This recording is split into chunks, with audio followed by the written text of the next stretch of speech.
Alright, how we doing, everybody? This is Bobby Gaines, otherwise known as Chaos Blur, and it has been a pretty fantastic month of August for streaming, and, hopefully a pretty decent August for all of you out there, as we've seen quite a great handful of games, but of course today we are wrapping things up here in August with one of my favorite games of all time, actually my second favorite game of all time. It is Sonic Mania on the PlayStation 4, which is of course the console I bought it on first.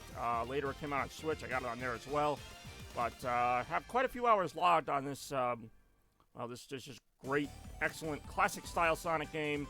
Almost too faithful to the classics as it remakes a number of stages. But we'll talk about that. We'll talk about a number of things here today on the final stream of August before we get to September, which is one of my favorite months of the year. And we'll see how everybody's doing. We're going to play a little Sonic Mania, as I've mentioned. And, yeah, I'm going to just dive right into it. Hey, yo. First, we got Green Hill Zone. Gotta have Green Hill Zone. Oh, let's score last week. When the hitting sucks, you lose. Me? Oh, yeah, really? And then Pollutrial said, yeah. Okay, so a couple bizarre comments there, and then Hatsune Miku's birthday. So a lot going on today. We got Hatsune Miku's birthday, Alex Cora saying something, Turtle saying, yeah, me being confused, and then also playing, admittingly, this really good redesigned Green Hill Zone. I mean, it still does look gorgeous, even to this day. Hard to believe this game is 7 years old now. It came out in 2017. And, yeah. Go ahead and take this journey that I so fondly enjoy taking through the game. But with new and old stages, great remixes of classic songs, and great new songs in this game as well. Welcome to the stream, Dark Sage, Polluted Turtle, and Toaster Cartridge as well, of course. Kicking us off here early on a Super Sonic Saturday and the last day of August before we, of course, hit September. One of my favorite months of the year. Watch the Red Sox not make the playoffs.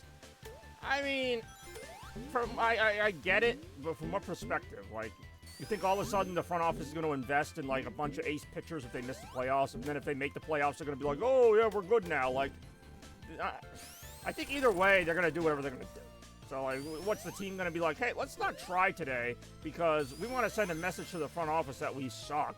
Like, I get what you're saying from a fan base perspective, but, like, it doesn't work like that. Like, for better or worse, and I'm not saying this team is great, but, like, they've tried. Like, they've tried their asses off. I gotta hand it to them. I don't know who half the people on the team are, but they're not gonna all of a sudden start losing games to get, like, a better draft position or get the front office's attention. Like, oh, we need more starting pitchers. Like, no. Front office, even if they lose and miss the playoffs, the front office isn't all of a sudden gonna go, oh, now we suck? What are we gonna do? Like, they've had the last 2 off seasons to do that.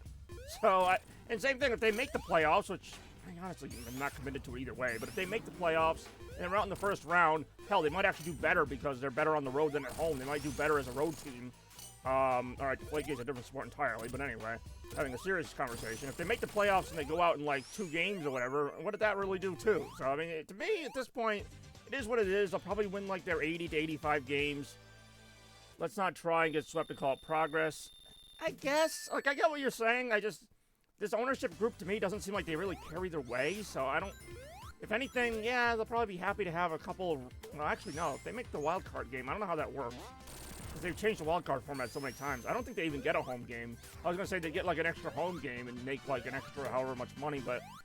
Assuming they're the last wildcard, which is the only way I see them getting in, I think it'd be a 3-game series with all 3 games being at the opponent's ballpark, so...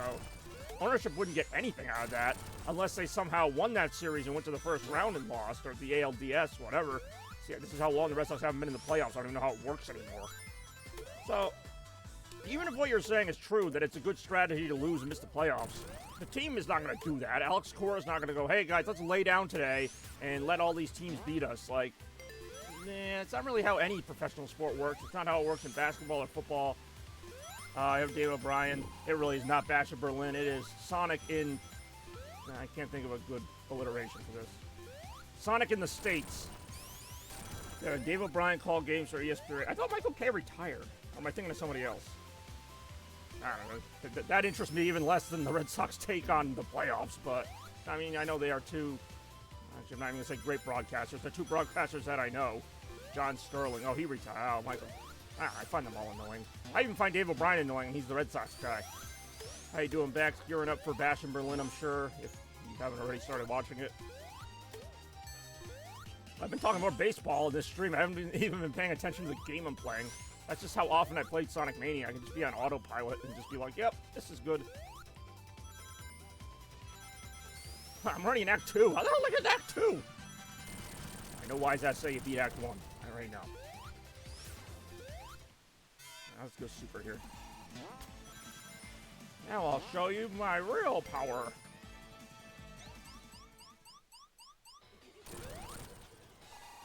When you have 2 strikes, you're making my point, man. Dave O'Brien's not a great broadcaster. More things about that. Maybe later. Wow, alright, well. Damn, I wrecked that boss in record time. I'm not really a speedrunner, I just kind of play these games so often, I just memorize where everything is. Not convinced I can read, I think I just memorize a lot of words. So how are we doing, everyone? Nice to see a good turnout here at the beginning. The Royals are like the same, no, not the same as the Red Sox, but I mean, record-wise, they're like a few games better, so I mean, I get the Royals have a better season, but I mean, what are they going to do in the offseason, to be fair? Like, are they going to really load up for next season, whether they win or not?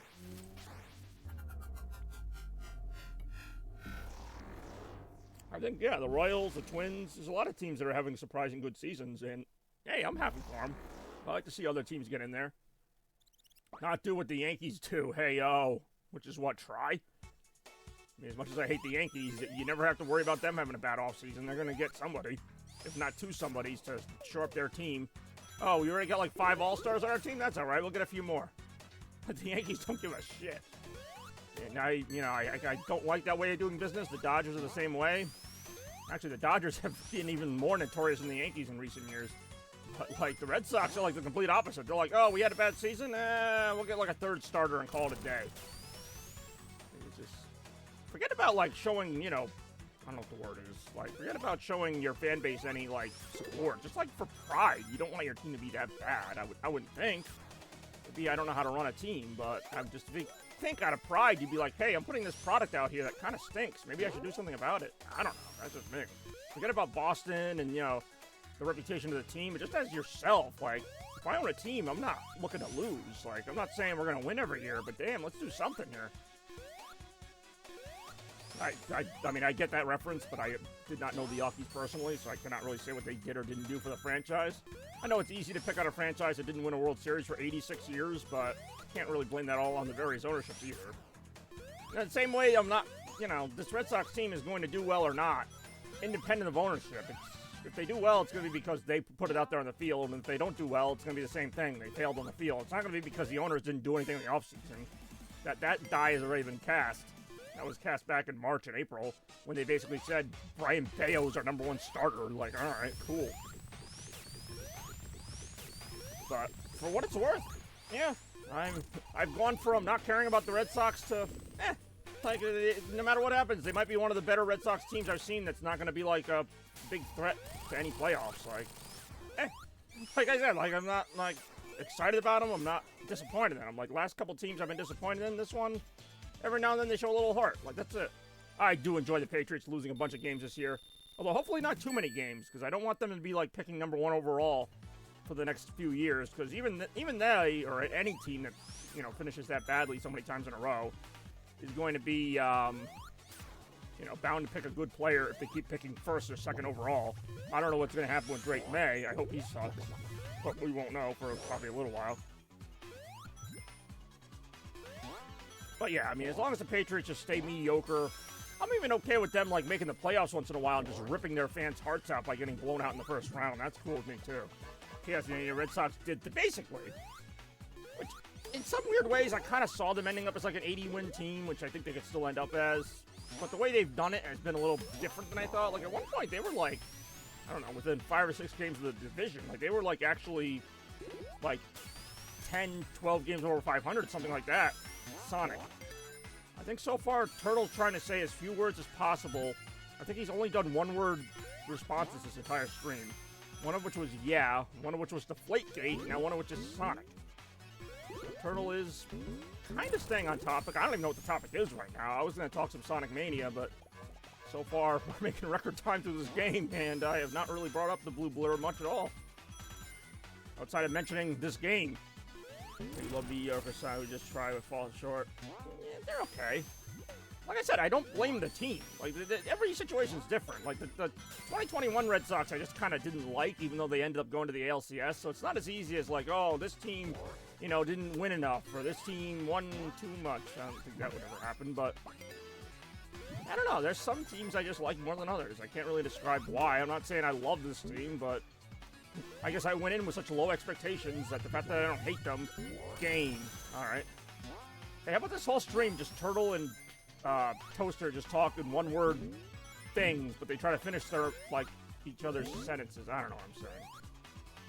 I'm going between, like, 3 different topics right now. Where would you rank this? This is such a mundane topic. I'm just going to be honest. So, the 2020s, which have seen one team that won, like, 20 games, like, you know, the COVID Red Sox, which, I mean, that was, like, such a BS season for everybody, so whatever. The 2020 Red Sox, throw that out. The 2021 Red Sox made the playoffs and actually went pretty deep in the playoffs. And then every other team has won, like, 75 games. So you're asking me to rank basically, like, 5 teams where one made the playoffs. Oh, Tails, all right. So next act or next zone here, we're going to switch to Tails. I'm sorry, I'm trying to figure out how the hell I'm ranking these stupid teams. Obviously, the 2021 Red Sox have to be the first. As much as I didn't like how they kind of fell asleep at the end of the year, they made the playoffs. They made it to within 2 games of the World Series. Compared to teams that sucked their asses off, I think 2021 wins by default, but it's not pretty. Like, it's not like, oh my god, what a great team. You're asking me to compare, like, 4 really lousy teams and then 1 good team, so the 1 good team's going to win by default. It's not a matter of, like, it's a very odd ranking, and that none of them really get my attention, but I was there for all of them, and they sure did play some baseball. Hey, yo. Yeah, I like that. Turtle mixing it up there. Gonna do a character swap right after this. Actually, not every stream, but I occasionally do, like, you know, game-dependent rewards, like rewards that are based on the game, and people almost never activate those. They only activate the little, you know, flashy graphics ones. So it's kind of nice that, to see people activate the ones that are actually, like, about the game. So in this case, we're going to do a character swap. I believe that one is, like, renewable every 15 minutes or so. I could be wrong on that. So we could probably do it again at some point, but for right now, I'm going to finish this mini-game, which, by the way, is a very creative boss fight. First time I saw this, first time any Sonic fan saw this, it's like, oh, it's a Dr. Robotnik's Mean Bean Machine reference in Chemical Plant. That is pretty cool. How's the stock market doing? I couldn't tell you, man. You got any stocks? You got any horses in the race, so to speak? Could be worse. The Jazz could be like the Chicago White Sox of the NBA. Or the Detroit Pistons of the actual NBA. Spoilers. Neither team's very good.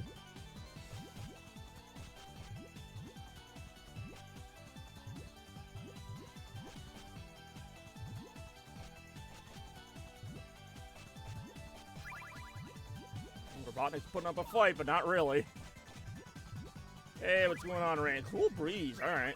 I'd say Randy has gotten a lot more creative with his comments. Well, I've noticed that before, but the last couple of weeks or so, he's really been bringing it with some of these, not necessarily bizarre comments, but just different kinds of comments. Usually of the complimentary variety, so I'm not going to complain about that. All right, next up, we're going to go to one of my favorite zones. Actually, it might be my favorite zone in the game, but we're going to do that as Tails right after this.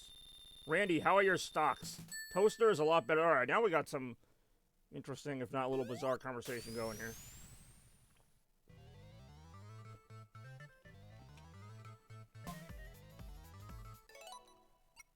Fortunately, there's no way to change characters, like, quickly, so I have to actually exit out of the game, then pick Tails, and then pick that zone we were just about to do.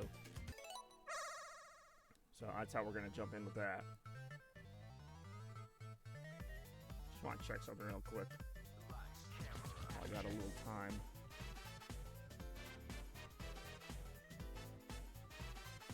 Okay, cool. That's what I thought. Alright, so, Tails. Now, there is a shortcut here I can take as Tails that I obviously couldn't take as anybody else because he has the flying ability. I not have any, just hoping the Red Sox make the wild card. Alright. I guess Randy's with me on that. I mean, I'm a Red Sox fan, so I feel like I'm obligated to root for them to do well. I'm also not going to be devastated if they miss it. Like, I really have nothing to lose here. It's not one of those seasons where I'm going to be like, oh, they wasted their potential. but it's also not going to be a season where I'm like, oh man, they you know, really went far this year. Like, I'm not really going to carry the way. Just putting that out there now. I think there's like a secret ring or something up here. You know what? It's not even worth it. I have all the emeralds. It took me a second. I'm like, wait a minute, why am I even doing this? I have all the. Oh, that was kind of cool. Console display there. Is Tails actually like one of your favorite characters, Turtle, or you just kind of blurted him out there because obviously he is in the game? Just to be fair, so everybody knows what they're choosing if they choose another character. We got Sonic, Tails, Knuckles. All right, that's an unusual take, but I'll take it. We got Sonic, Tails, Knuckles. In this game, actually added Mighty the Armadillo and Ray the Flying Squirrel as characters later on. So you technically have 5 choices for characters. Well, 4, since I'm already playing as one of them. How you doing, Big Mac? Welcome back to Chaos Blur Land here. We are streaming some Sonic Mania to wrap up the month of August. September tomorrow, one of my favorite months of the year, as previously mentioned.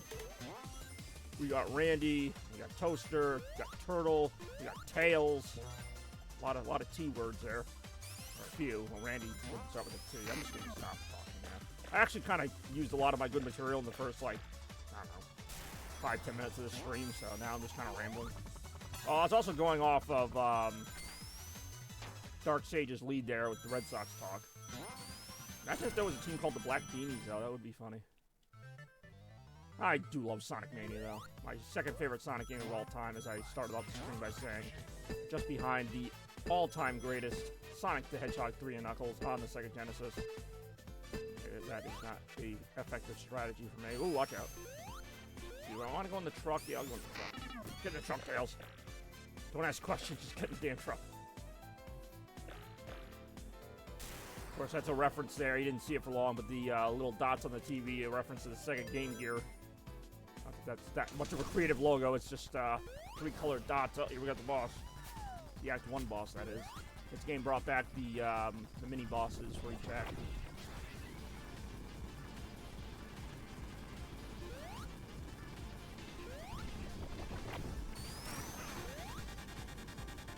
I love how the robot's eyes get like all wide when he sees the missile coming back at him. He's like, oh my god, I didn't know that could happen. His eyes are like flashing like headlights.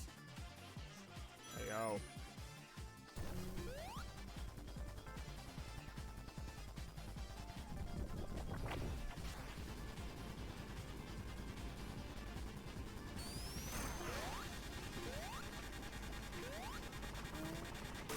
Hey, yo, again.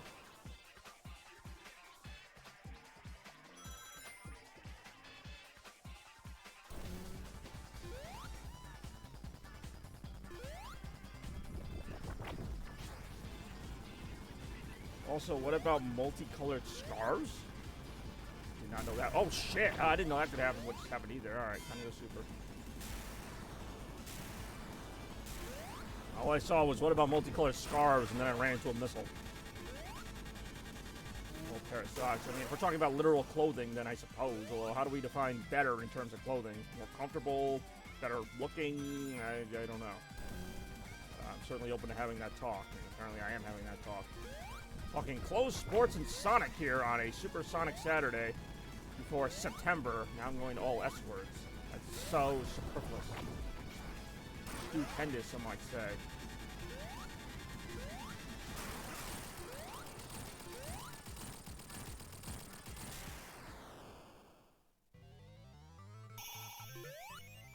I do enjoy hitting the signpost. Oh, yeah. Hours of entertainment. That signpost. Sometimes if you're lucky, you get an extra power from doing that. Not in that case, though.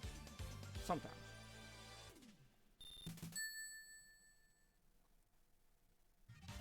Now we go inside the studio for Act 2, broadcasting live here from Chaos Blur, Studiopolis Zone Act 2, and from Sonic Mania. Oh no! Ah! Heard a lot of that yesterday during some of those Obscure Dreams games. Oh no! Oh no!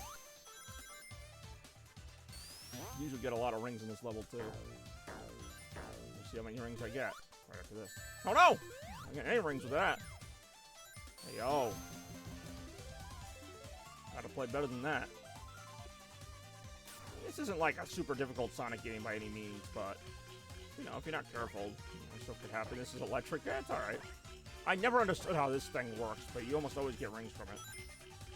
And I got 30 rings from that. It's not like a slot machine where it's super easy to understand how that works.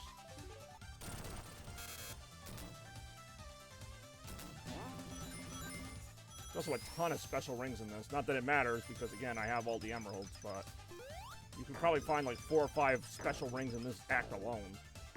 Act 1 had some as well. Those, of course, allow you to travel to the elusive special stages. Oh, no, I didn't do that. And find the Chaos Emeralds. And the special stages in this game were another plus. In a game full of great things. In fact, I think there's one over here. There really is. That's hilarious. Now we are Super Tails, hence the glowing and the fast motion. This whole game kind of promotes fast motion. Lord. The supersonic music in this game almost reminds you of like F-Zero music. It always has. Even has like a little electric guitar to it. It's pretty cool. Sound like a superhero. You feel like a superhero going this fast through the levels. Going up and down all these rolly things.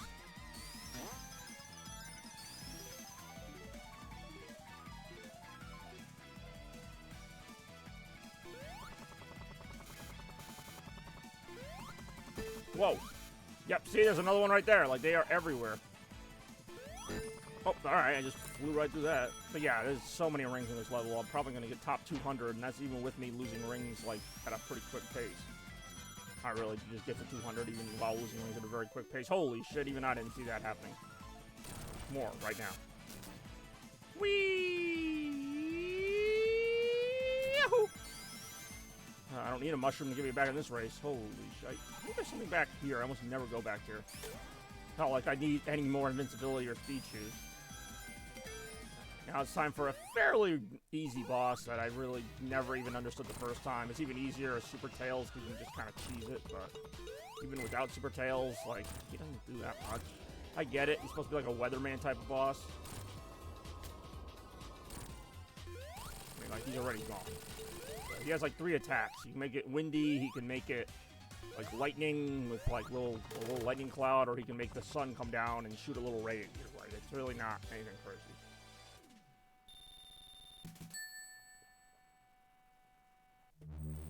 So that's probably my favorite zone in the game, which I know with only 3 zones in. Then we go to one of my favorite all-time zones in Sonic history, Flying Battery Zone. Although this is the remix, but I still really like this take on Flying Battery Zone. I've always loved Flying Battery Zone for its music. I know this actually is not a lot of people's favorite Sonic level. It's one of mine from the old games. I don't know if there's any secrets up here. I don't think so. Oh, no, there is. All right. I know what Encore mode there is, which is just a different remixing of these stages. I honestly did not know there was much up there. I mean, there are little secret passages in these levels. That's why I love this design. I mean, classic Sonic was all about going, you know, different paths and discovering new stuff. You know, I traditionally, especially after playing this so many times, I kind of just go the simplest route after a while, but you can definitely get creative. Go off the main route and still find stuff. Like, there's an item box in there. Fire shield makes you immune to these little fire spinny things. They also added an effect to the electric shield in this particular level. Oh, shit. The electric shield now grants you, in addition to protection from electrical things, it also lets you stick to the ceilings on certain segments where there's, like, magnets. Just minor things that kind of help these levels. You got a little extra. You know, if you played them a million times, you're not really going to find a lot new. But there are some new level gimmicks here, some new shield effects that definitely make these feel like, you know, you haven't played them a million times. But now between Sonic 3 and Sonic Mania, I have played this level a million times. But it's all good, because I do enjoy it. Definitely go ahead and check this out right here, what I was talking about before with the electric shield. Should be, oh no! Should be one coming up, and don't do that. Fire will hurt you if you don't have the fire shield, obviously. And the fire will hurt you with the electric shield, because that only stops electricity. So there you go. You want electricity. We now walking on the ceiling, boys and girls.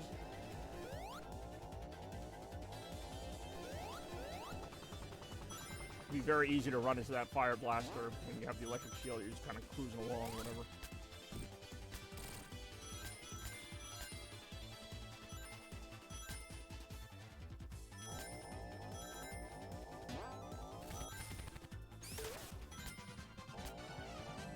Shoot, I'm trying to remember how to get down from this. I don't want to be stuck up here. There we go. I don't want to be stuck up here, so I won't be. More right now. This part also is kind of tricky with this little magnet effect. Normally, this is a helpful effect, but when you're trying to get around these little crusher things, it can kind of make it worse. Oh no! No, never mind, then we just lost the shield. Oh no! Ah, I could probably fly all the way back up, but I'm just gonna slowly drift down here. So this, I haven't gone this route in a while. This is also a reference to the original Sonic and Knuckles version of this level. Ooh.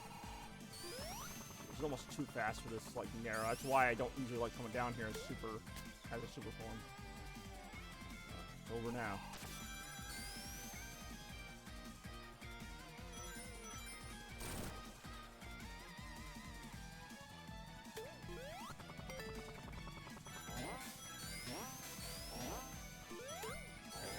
Whoa!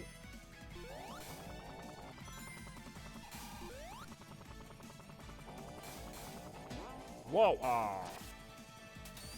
Whoa! I mean, oh, that's kind of cool. I mean, I usually don't use Tails' flying ability that much, but if I have a chance like that to use it, then why not?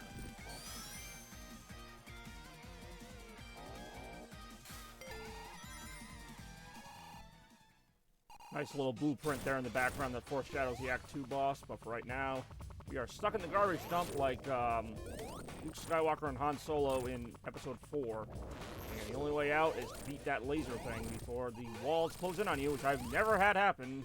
Even without my super form, it would take forever. I do enjoy hitting this signpost around, though. I think I've made that pretty obvious. How often I'm hitting it around. More signpost action right now.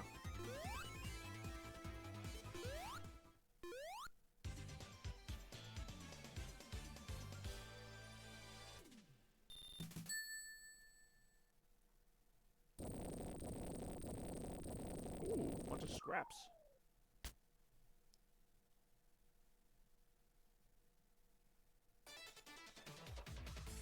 I do enjoy this Act 2 remix. We'll see why momentarily.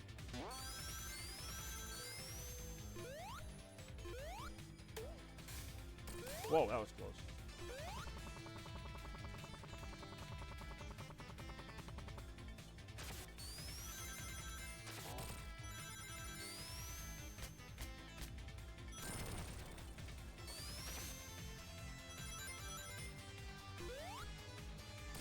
Yeah, it's mainly for these outside sections here, so I guess we will see right now. These outside sections add even more life to Flying Battery Zone with the different weather effects and things they do here. And you go kind of back and forth between the inside and outside of the ship. Pretty fun little touch there. Didn't have to do that, but like I said, it does kind of help give this level some new life. They also, they also incorporated some elements from Sonic CD and some other Sonic games here. Some of the enemies here, Sonic 2 enemies return as well. Definitely some Sonic mayhem, even Mania, some might say, going on in this one.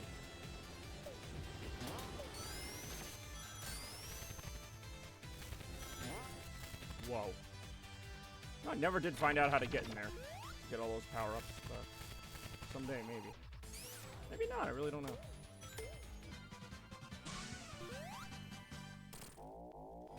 Whoa.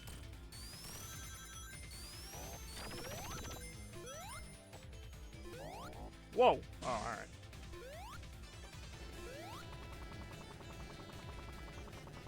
Scout enemy. Dead.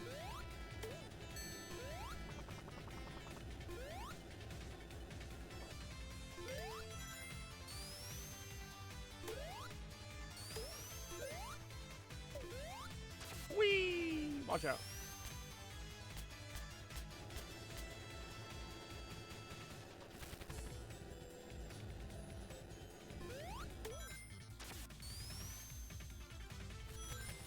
Whoa. Whoa.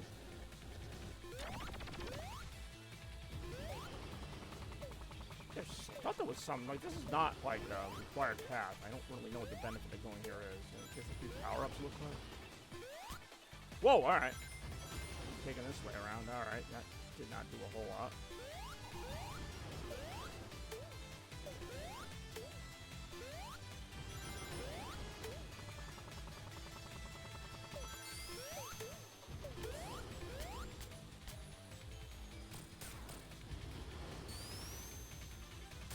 Whoa! Ooh, I made it to one of the secret power-up rooms.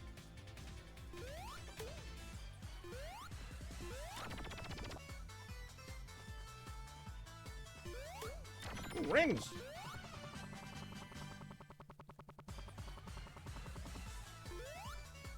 Alright. An extra life! Which doesn't really do anything after you get 99 such lives, as we can see.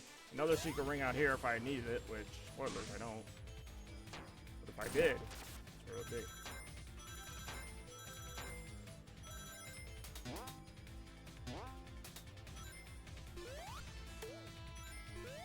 Got another extra life? Another extra life! Damn. That's a lot of extra life. Extra life should help me get right back in the race. Bob. Alright. Shortening it to Bob now. Interesting.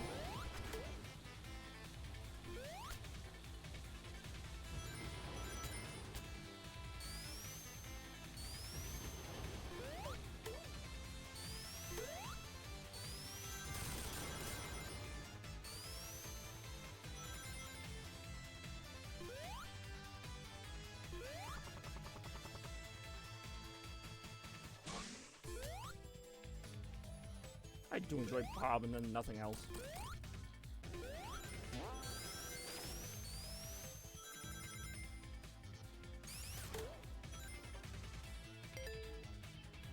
Oh,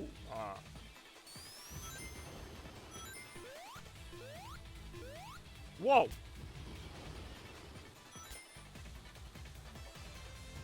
Whoa! Went the wrong way there.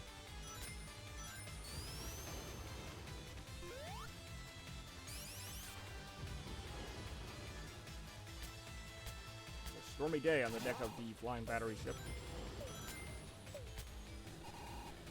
Whoa, whoa!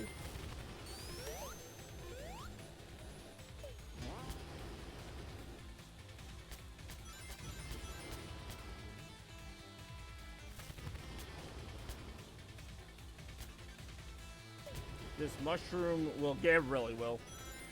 Mushroom will get me right back in the race. That one time it did, actually. Every other time it was kind of just there. All the power-ups the game gave me. I didn't know what else to say. Like, alright, I guess the game thinks, you know, I've been in 12th place for most of the race, but this one freaking barely speed boost is what it's gonna take. Get me right back in the race. They really should say that in the next Mario movie. Just be like, hey, this mushroom will get me right back in the race. They're not gonna say that, really. It's time for Robotnik. There he is.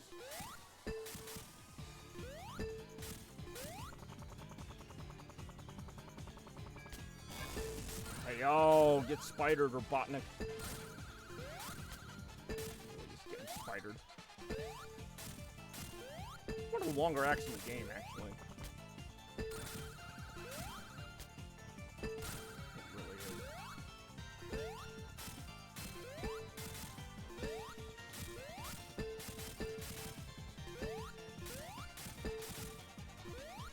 Ooh, that was close.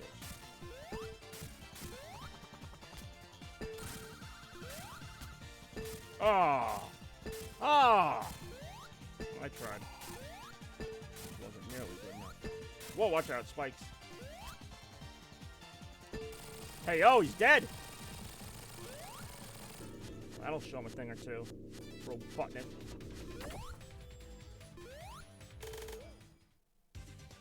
Hey, yo, again.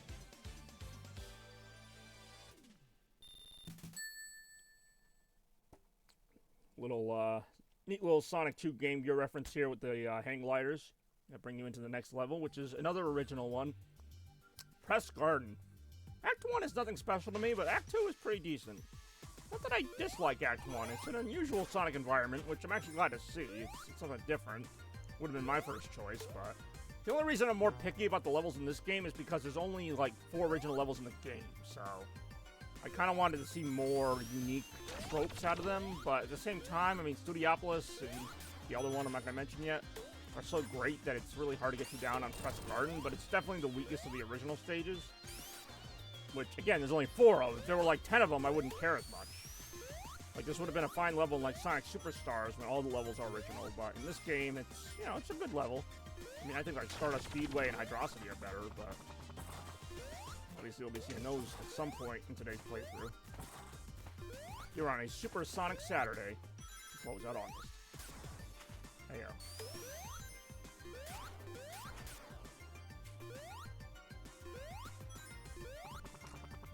Well, do this platforming part with Tails, so I'll go ahead and keep on going there. Ooh, these things.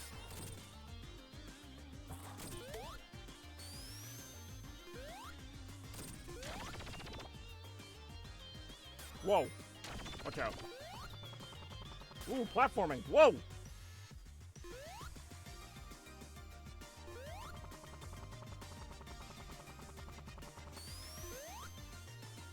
Power of the press, am I right? Power of the sun in the palm of my hands. Whoa!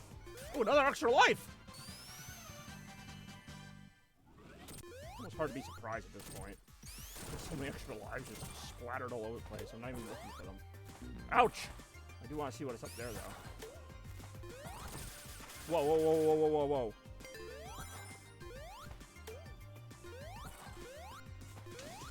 Whoa!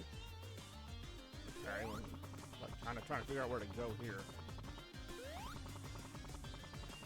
I don't really like the arrangement of this layout. I mean, I see what to do, but I was gonna say, this might not end well. Yeah, I'm dead. Yep. I was gonna say, I've never gotten clone one of those before. I'm like, I got no way out of this. Whoopsies. Oh, it's John Carter right now. I just reset the game. Wait, damn it, I'm stuck in the same trap again. Hold on, I think I just have to jump, like, when the first crusher goes off or whatever. Yeah, like, right there.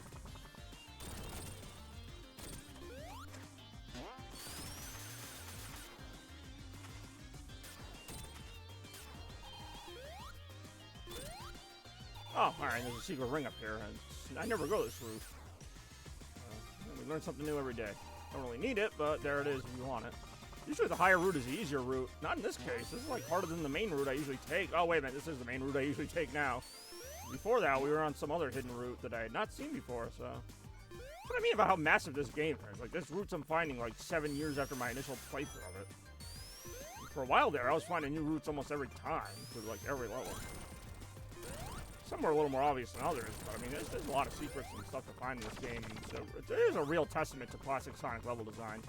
Sonic Superstars is a fine game, don't get me wrong, but I mean, Mania is just on another level. It really is. Fantastic game. Made by some fantastic fans who are clearly passionate about Sonic and what they do. Like, really what it's all about at the end of the day. Like, does this game have no problems? No, it's got some issues, but I mean, like, it's made by people who really love the Sonic franchise. Comes through on like every level, every gimmick, every like little thing they try. It's like, you know, there's a reason. You know, like there's just, I don't know how to put it. All right, let me rephrase it. I don't know how to put it without dissing the actual Sonic team of Sega. Like what makes this different than like Superstars or like Sonic Frontiers and things like that. Like it's hard to explain. It's not necessarily as simple as like, oh, it's better. It's like, well, why is it better? It just, I don't know. It's just a team that really cared about their project to the point where it doesn't really matter what the graphics are, what some of the other things are. It's just, it speaks for itself. Like, this is what Sonic games always used to feel like in the 90s. A new Sonic game would come out and it would just be expected. It would be like, you know, an 8 out of 10, 9 out of 10, 10 out of 10. Like, that's not really the case anymore. Like, yeah, you'll get a good Sonic game now and then, like a really, like, high-scoring one or decent quality one, but it's just not the same. Like, this used to be the benchmark for Sonic games. And to have this come out in 2017, so many years after Sonic's heyday, it was just such a treat.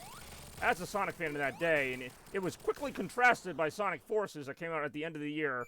And you talk about a team not caring about the project they're doing. I mean, Sonic Forces, you don't need to look any further than that in terms of its lack of creativity. Like, again, it wasn't unplayable, it wasn't bad, but, like, it just was so bland. It was like, they just wanted to get it over with. I mean, the funny thing is, both of these games can be beaten in about, like, 2 hours, maybe. Like, you know, depending on how fast you want to speedrun Mania, but, like, a 3D game should be a lot longer than a 2D one. Like, especially one like this. It's not really meant to be a 10-hour game. This game should be, you know, maybe 2.5, 3 hours. I think the longest 2D Sonic game, well, it is Sonic 3 and Knuckles, mostly because the second half of the game is so long. It takes me usually like 3.5 hours to beat that game from start to finish. This game, probably 2 hours or so. I'm actually kind of ahead of my usual pace, but my point being, regardless of the length of time it should take you, like, how much of it is an enjoyable journey? And it's like, Sonic Forces is a very bland, like, 2-hour game. It might even be shorter than that. Like, in those 2 hours, you might see 2 or 3 levels where you're like, okay, these are all right. Whereas 2 hours of this game, like, you're loving every second of it. Like, that's the difference. It's just, you know, whatever. That's just my take on it. I mean, I don't even need... See, Sonic Mania is just one of those games that's great regardless of what was around it. Like, yeah, it's easy to take a shot at Sonic Forces, but, like, even if they put out a really good 3D Sonic game in 2017, like, this would probably still be the superior product. The quality's just that good. And I like 3D Sonic. I would prefer 3D Sonic if it was done as well as 2D Sonic, but I have to give it to 2D Sonic because most of my favorite Sonic games are 2D. You know, not all of them, but I'd say probably like 70% of my top 10 is, well, maybe not that many, but it's a lot. It's a lot of 2D. This game, Sonic 2, Sonic 3, heck, even Sonic Superstars is a really decent game. Like, I mean, there's a lot of great 2D Sonic games out there. And there are some great 3D ones, but the 3D ones, other than, like, Sonic Adventure 1 and 2, just don't have that same, like, level of passion behind them. Maybe that's just me reading too much into the total product. I don't know. Nostalgia plays a part in it, obviously, because I got Sonic Adventure in Christmas 99, greatest Christmas of all time. So, I mean, that probably has something to do with my love of Sonic Adventure compared to other 3D Sonic games. Alright, I guess I'm losing all my rings now.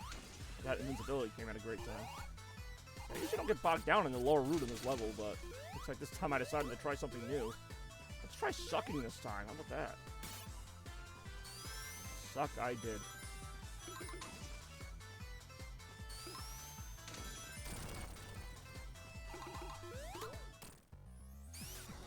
Love the music in this stage, by the way. I don't want this whole act to go by before I mention the music, which sounds almost nothing like Act 1. And it's a great music. Watch out. Okay, I think it's actually possible to get crushed by those. Oh, okay, that was fun. I didn't have to do that, but I wanted to. I like that they use the kind of ice blaster that's been done to death in other 2D Sonic games with the frozen levels, but like they actually do something a little more creative with it in that you can, you know, turn yourself into an ice block and basically slide across the whole level and break giant parts of the level at times. It's not the most reliable thing, but gets the job done. Water shield, I don't know what that's going to do here, but I'm not going to say no to a shield. I definitely am lost here. I'd never take this route.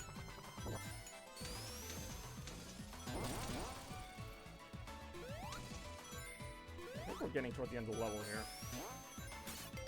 Yep. Time for the boss. Whoa! Whoa, again! I actually don't want to be flying here. I'm just trying to get out of the range of this thing. There we go. Get a hit on him. It's one of the many hard-boiled heavies, the villains they introduced to this game in particular. Oh no! Again, kind of a creative use of the past without just recycling it. These are supposed to be like references to the old Egg Robos from Sonic 3, but with different personality traits and abilities. They make for interesting boss encounters. And that one was over pretty quick. A lot of them are, but still nice. Knuckles actually has a hidden boss in his version of Lava Reef, which is cool. I like that they gave Knuckles some of his own content, just like in Sonic and Knuckles. So if you play this game as Knuckles in Act 2 of Lava Reef, you'll actually face off with the Heavy King at the Master Emerald altar, which is pretty cool. Completely different boss. He also has a different Mirage Saloon Act 1. Other than that, his gameplay is largely the same in terms of level designs. Yeah, I remember finding that out. First time I played the game through as Knuckles, getting to Act 2 of Lava Reef, and there's like a part that he can't get to that Sonic can. I'm like, where am I supposed to go now? So it like kind of reroutes you like underground, and you end up finding the hidden boss, well, the actual boss for Knuckles for Act 2, and you're like, oh, all right, I'm gonna fight this instead. It's a really funny sequence actually that references Sonic 3, and of course, it's actually a pretty tough boss. It's tougher than the one that you get as Sonic and everybody else. Although neither boss is super difficult for Lava Reef. I'm also getting ahead of myself right now. We're still here in Stardust Speedway. Of course, this is a Sonic CD reference, and this is the past version, which is also a Sonic CD reference. Pretty chill music here, kind of flashbacks of old 90s R&B. Of course, Sonic is a very 90s style property. I feel like I've been narrating this whole game. I apologize. I've literally just been talking. In this level, we have some grass and stuff. Like, if you've already played Sonic Mania, you kind of already know what you're getting here. And if you haven't, well, this is your first chance to check it out. But this game's been out a while. Basically, it's like the one Sonic game where, like, everybody, even IGN, put down their pitchforks and torches and said, okay, fine, this game is good. Like, nobody really had a huge argument against this game. It's like every other Sonic game has people who liked it and who didn't like it. I mean, look at Frontiers. Like, it didn't get amazing review scores, but there are some people who will still defend that game, and there's some people who will, like, say it's like a 5 out of 10 awful game, etc. That's most Sonic games. But Sonic Mania, very rare that you'll see a bad review on Sonic Mania. I'm not saying reviews are the end-all be-all, but the general opinion on this game is that it's at least good. I'm sure there's some fans out there that try to pick something apart about this game. For the most part, this is one of, like, maybe 5 Sonic games that people can agree on is a good game. Now, how great you think it is, that varies from person to person. Some people prefer the Dreamcast era, some people prefer the classic era, some people prefer, like, Sonic Generations or something like that, but most people can at least consider this game a good game, and in the Sonic fan base, that is extremely rare that there's that much agreement. Even if the agreement is just that it doesn't suck. That's basically the agreement, is that this game does not suck. And then there's some people like me who think it's one of the best ever. Other people think it's just, you know, a good product. But that's more than you can say about something like Frontiers or other Sonic games in the series where, again, you'll have some people think it's really great, some people think it's really terrible. There's just all these ranges of opinions. Nothing wrong with that. It's just something I've noticed. Even games like Sonic Colors, kind of people revise their opinions on it, where Sonic Colors, when it first came out, was generally considered a good game by Sonic fans and non-fans alike, and now, maybe it was just the remake, which was more recent or whatever, people had that game in their memory now, and they're like, Sonic Colors really wasn't that good. Like, that's just I don't think that, but that seems to be a discourse that has returned now, where Sonic Colors, all of a sudden, is just like, well, was it really good, or was it just, like, the best game out of, like, a 4-year period that didn't have a lot of good games? Which, I mean, I would disagree, because Sonic Unleashed, I think, is a better game. That came out in 2008, but I still think Sonic Colors is a really solid game. There are things I like about it better than Unleashed. There are things that I like about Unleashed better than Colors. I actually like Colors for its shorter length. I know I wish it was a little longer, but, like, Sonic Unleashed is a long game, and that would be fine if, you know, a little more than half the game I didn't care for, which is the Werehog stuff. Like, it's not terrible, but when I have to kind of, like, grit my teeth playing half of the game, it does kind of muddy the experience, whereas Sonic Colors, yeah, it's only a few hours long, but I like the majority of it. Like, there are very few levels in Sonic Colors where I'm like, this level. In Sonic Unleashed, there's some decent Werehog levels, but for the most part, you're kind of just waiting for the next Sonic level, because the Sonic Daytime levels are fantastic in Sonic Unleashed, but, you know, as long as they might be, they only comprise maybe less than half the total game time. That's even factoring in the DLC act, which added more missions, but yeah, Sonic Unleashed is a great, I don't know, how did I get on Sonic Unleashed, but I don't know, almost every Sonic game has this caveat, even Frontiers, well, especially Frontiers. It's like, it's a great game, but, you know, it's a great game, but you have the Werehog. It's a great game, but it's kind of short. It's a great game, but it's got there, you know, like, Sonic Frontiers, you can't say it's too short, because it's a fairly long campaign. You're looking at probably 15 to 20 hours for most people to beat the main game, which for a Sonic game, that is very long. And there's a lot to do in that time. But, back to the but, the cyberspace levels aren't that great. You know, that's something I agree with, not to the degree some people think it. And also the popping. I don't like the popping at all. Can't disagree more on Unleashed. The speed limits was so lame. See, you're making a good point, which is a lot of people like Unleashed, but they like it for different reasons.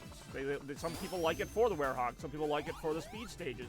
I like the speed stages. I think they got better. I think for, what's the game called? Generations made them better.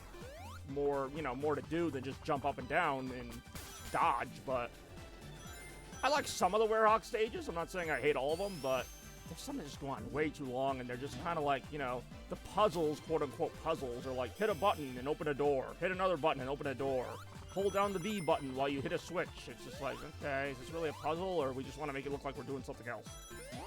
So I know there's a secret ring in here.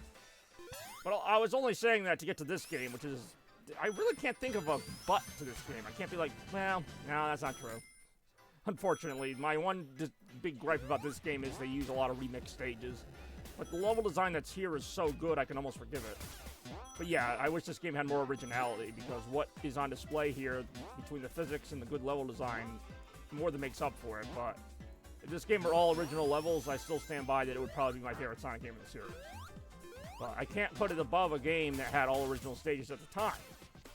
Sonic 3 was all new at the time, so I can't be like, oh yeah, Sonic Mania improved on Sonic 3. It did, but it also borrowed heavily from its levels and other games' levels.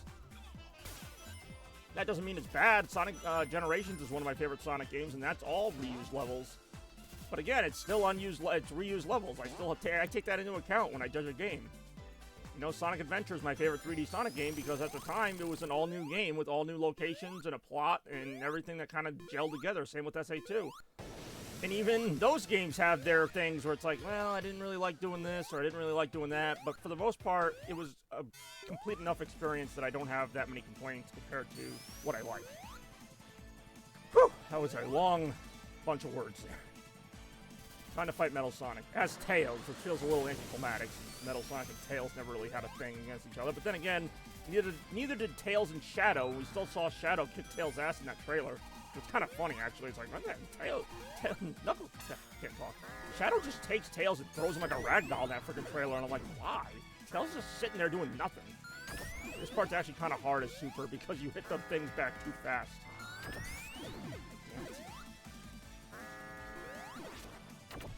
Trying to think of how to circumvent this because I can't hit him. I have to, like, there we go. As normal Tails, this would be a lot easier.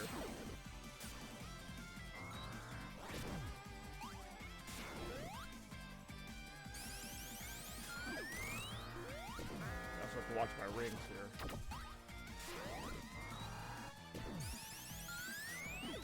There we go. Then we go to the other form of this boss that they actually added after the fact. It's like DLC. I've never actually seen this before, nor would I in the 90s. There was no DLC, but they actually changed Phase 2 of this boss, where Robotnik didn't do this before. Now he gives Metal Sonic this Phantom Ruby that turns him into this monstrosity. A reference to Knuckles Chaotix, which is a game I never played. Now, the only thing is, even though, yes, I'm invincible, I have to be careful here because he breaks the floor. And if you fall behind him, you do die. It doesn't matter if you're invincible or not. It's an instant death.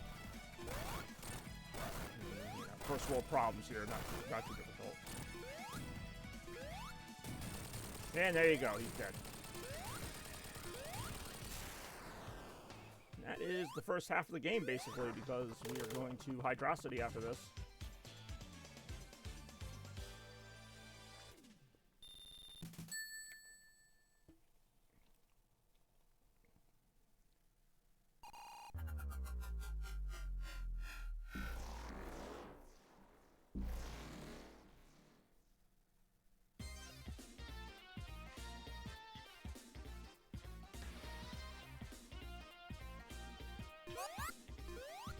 I do really like this reimagining of Hydrocity. I still think I prefer the Sonic 3 one, but this does a good enough job of differentiating itself enough while still paying homage to the original.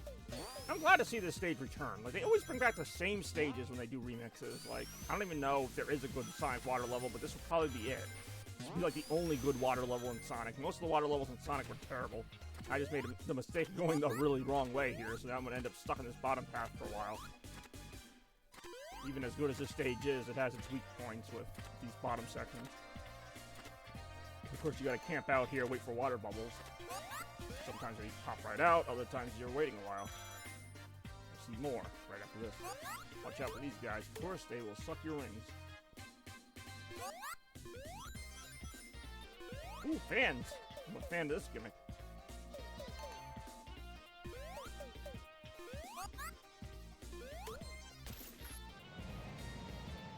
Takes care of the water problem. Just don't rock the boat.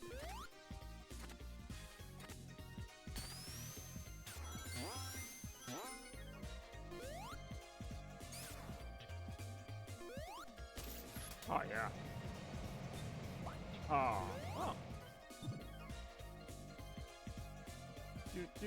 Do. Wow.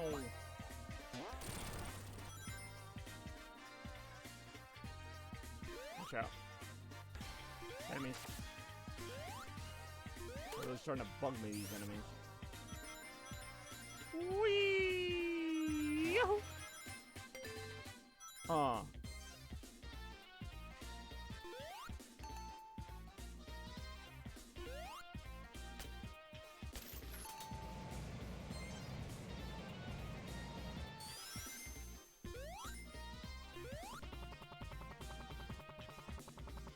that bubble shield just in case, because there will be more water parts to this level, I'm sure. In fact, I know it. Not exactly a bold prediction here on a water level that there'll be more water parts to come. Speaking of which, here they are. Whoa, watch out. Nice dodging.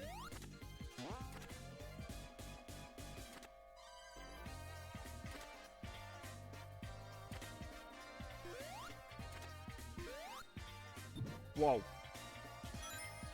Oh, I'm wearing a bubble shield and I'm now in a bubble. This is a slight reference to Sonic Triple Trouble with the bubble, whatever it's called. I don't know. It's just a bubble. Whatever you call the bubble, you know, the bubble. The bubble.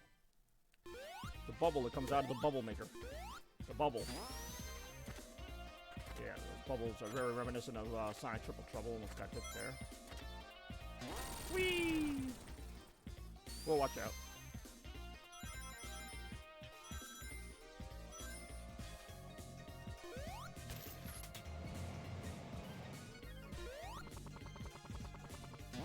Whoa! Bubble Bubble from Bubble Bobble. It really is the Bubble Bubble from Bubble Bobble. More B words. Come ah. Oh yeah. Whee! Oh.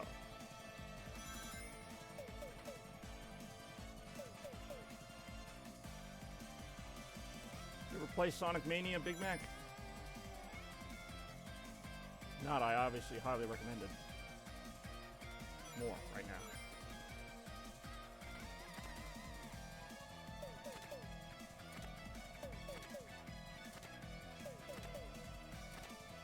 Oh, there's Robotnik. Thinks he can hide from me. Ah. Yeah, this game is guilty of kind of like the original classics on which it's based. Kind of not that it doesn't tell you what to do, but there are some parts that are a little more like obtuse. Like you kind of get what to do, but the game doesn't really give you a lot of direction. Because 90% of it is just running, you know, running, jumping. But then every now and then they make you stop and think, and you're not used to stopping and thinking in a game like this. You're like, what do I do here? So it can either be difficult from that standpoint, or you just don't find it that enjoyable, and that's why people might give up on the game earlier than seeing the ending. Anyway, right now, if I can get through this part, it'll be time to give Robotnik a taste of his own proverbial medicine. As we now control the ship that he controlled back in Hydrocity back in the day. Give him some of the business here. You can even drop the bombs if you hit the down button. You just gotta be careful not to suck up the bombs that he's dropping or you'll get hurt. Oh, that was close. I think you can actually break those bombs by dropping your own bombs on them. The whole bombardment. I feel like in real life, Robotnik would be dead from that. Like, forget about getting hit. Like, you're taking a fan blade and basically pureeing a human being with it. Like, I don't care if that suit's made of metal or whatever. Like, he's gonna take that. There he is. He just exploded. Not his ship. Him. He exploded. But yet, we'll see him again, I'm sure, in the next level. It's one of the rare instances where Act 1 is longer than Act 2. Like, that was like a 5.5 minute level, mainly because of that boss, but still. Act 2, I don't think is as long, which I don't know if they did that on purpose or not, or maybe I'm just better at Act 2 than Act 1, but Act 2 I feel like it's only a few minutes compared to that. Maybe 2-3 minutes. I don't really mind longer Sonic levels. I know some people are like, oh, these levels are too long, like 6 minutes, but then the same people will be like, oh, the level's only a minute, it's too short. Like, oh, Sonic level's as long as you want to make it. Like, you know, I think it should be a decent length to start, and if you're really good at it, you can get it done faster, but... then again, if the game's good, why do you care how long the level is? You should just want to play it. So, I mean, there are criticisms of both Sonic 3 and this game for having too big of levels, and I'm like, I don't really see that as a problem, you know? Like, yeah, you could get lost and be in this level for like 6 or 7 minutes, but most of the time that's not going to happen, first of all. Even if it does, like, if you're enjoying the game, I don't see people complain about Mario levels being long. Like, you can get lost in those for a while. Ah. Whatever. I mean, I get it. You don't want it to be like a 20-minute level, but that's not going to happen. Like, the longest level in this game might be like the last level. Might be like 7 minutes, maybe. Maybe longer if you really get stuck, but that's also the last level. Like, most of the levels you can do in like 3-4 minutes. And I'm not an expert. Like, I'm not bad at the games, but I'm not like a speedrunner. As you can see, I'm going about these very methodically, very basically. And my level times are like... You know, 4 minutes, 3-4 minutes, maybe 5 minutes. How bad is... It's actually not as bad as you think. It's funny because the pop-in is not as bad because instead of popping in, things like fade in. But the speed of it is probably the biggest weakness. Like, when you're running a Sonic really fast, stuff looks really blurry. Like, it actually runs pretty decently for what it is. It's not... It's obviously a step down from the PS5 version, but... It's definitely playable. I played it for like 3 hours on my trip to Minnesota. That's why I bought it. Since then, I really haven't played it much, but... I had a lot of fun playing it on an airplane for like a few hours, and I played it a little more, but yeah, it's not amazing, okay, but it's not bad. There are games that should run better on Switch that don't, and then Frontier shouldn't run at all, and it does, so it's kind of funny. And like I said, the pop-in is still there, but it's not as noticeable because they have things fade in, which I should have just done all the versions. Like, the stuff that pops in fades in, so it still shouldn't do that, but... It's not as jarring as seeing an entire level generate in front of you. It actually kind of works better they kind of soften the graphics in such a way, it's hard to describe it, but they kind of put a filter on the graphics so they don't look too bad, even though you can tell they're downgraded. It's only when you're going super fast with, like, the boost or something, you can kind of see it's a little But, no, it's a fun game on Switch. Obviously, if you can, play the other versions, but, yeah, no, for other Switch ports, I think it stands up pretty well. And I'm not just saying that because I like the game. I think it is decent. If you want it, I wouldn't, like, go out of my way for it, but if you can find it for, like, 20 bucks or something and you really liked Frontiers the first time, then sure. If you want a portable version of Frontiers, you can do worse. I mean, you can probably also just get it on your Steam Deck and get the full version, but if you want, like, an official one from Switch, then yeah, that's not a bad game. I don't even know how much Frontiers is these days. I bought it for $60, not on Switch, but when it first came out. I think on Switch it had gone down to like $50 by then. It might be down lower than that. Yes, I spent $110 on Frontiers now I think about it. But that was in 2 years. Because it didn't... Well, no, it had a Switch port. I just didn't buy it for Switch until I went to Mall America. Alright, Tower of the Boss. This is actually a pretty cool idea to use this pushing gimmick as the boss. Like, you know, how you get sucked down the water tubes in Sonic, but now you have to use it strategically against Robotnik. Knock his bombs back into him while avoiding the spikes. Pretty cool. I don't know how far Big Mac got in this game, if you saw this boss. This is stage 7, by the way. There are 12 stages in the game, so we're a little more than halfway done here. But, nah, definitely a fun experience playing Sonic Mania. I play this game pretty often, actually, but I usually don't stream it. But I thought I'd make an exception today. I am the Sonic fan, after all, and I like to get my Sonic streams going. Ooh, watch out. Robotnik is out for blood here.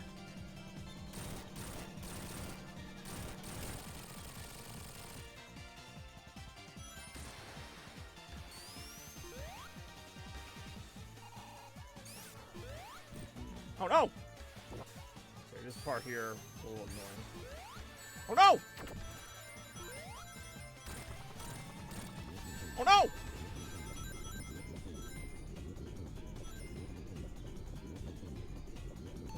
By the time I beat this boss, we're looking at a comparable level time, which will probably be like 5 minutes or so. Damn it.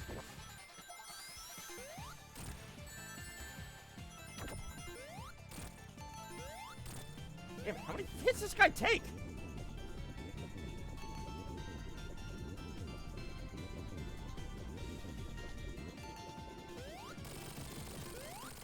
I was gonna say, the water countdown was gonna start. It just started for me drowning. Didn't happen, but it almost did. Alright, so there you go. Pretty decent little level, wasn't it? So it's this next level that's kind of short. This is the one. I was like, there's a level later in this game that's like a lot shorter than the levels that come before it. Not a lot shorter, but the levels get progressively longer, except for this one coming up here, which is level 8. This is Mirage Saloon, another original level. Oh, you got to Studiopolis? Well, that's the 3rd level. Most people, for whatever reason, don't get past Flying Battery Zone, which is the 4th level. I say for whatever reason, they tell me what the reason is. It's that boss, the spider boss. They just find it frustrating. I get it, I do. My first couple times I died to that thing.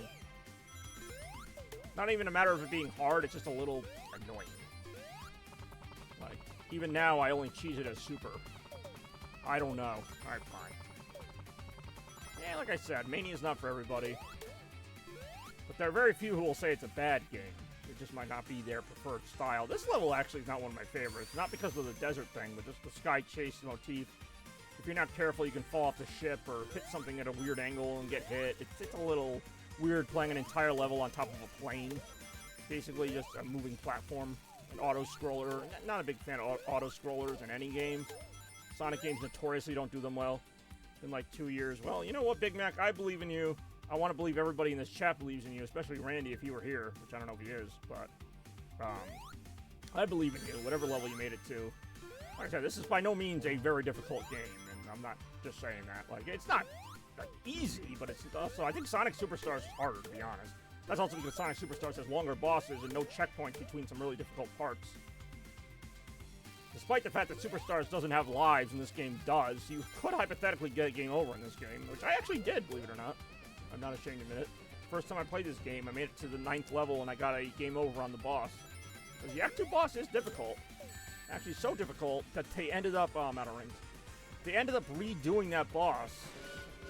Might have been levels, as we go on, might have been level 1, I don't know. I might have started the game. No, sounds to me more like a lack of interest than, like, you weren't capable, obviously. I'm not trying to insult your gaming skills. Balls?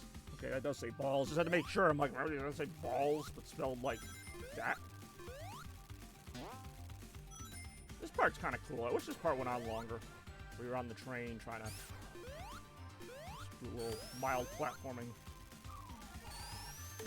So I didn't get past. Well, the water part, the only water part that would be in the zone you're talking about, Chemical Plant, would be the same one from Sonic 2 where the water rises. But you can actually skip that part. In fact, I skip it every time. I skipped it in this playthrough where you just kind of, I don't know if you were on the stream at that point, but I just kind of spin dash up a ramp. It's actually pretty easy to cheat it. But, hey, what's going on, Scarecrow?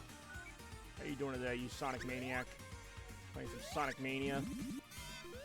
My second favorite Sonic game of all time right now. I've got Sonic and Tails taking on this Mirage Saloon boss, which can be a little annoying.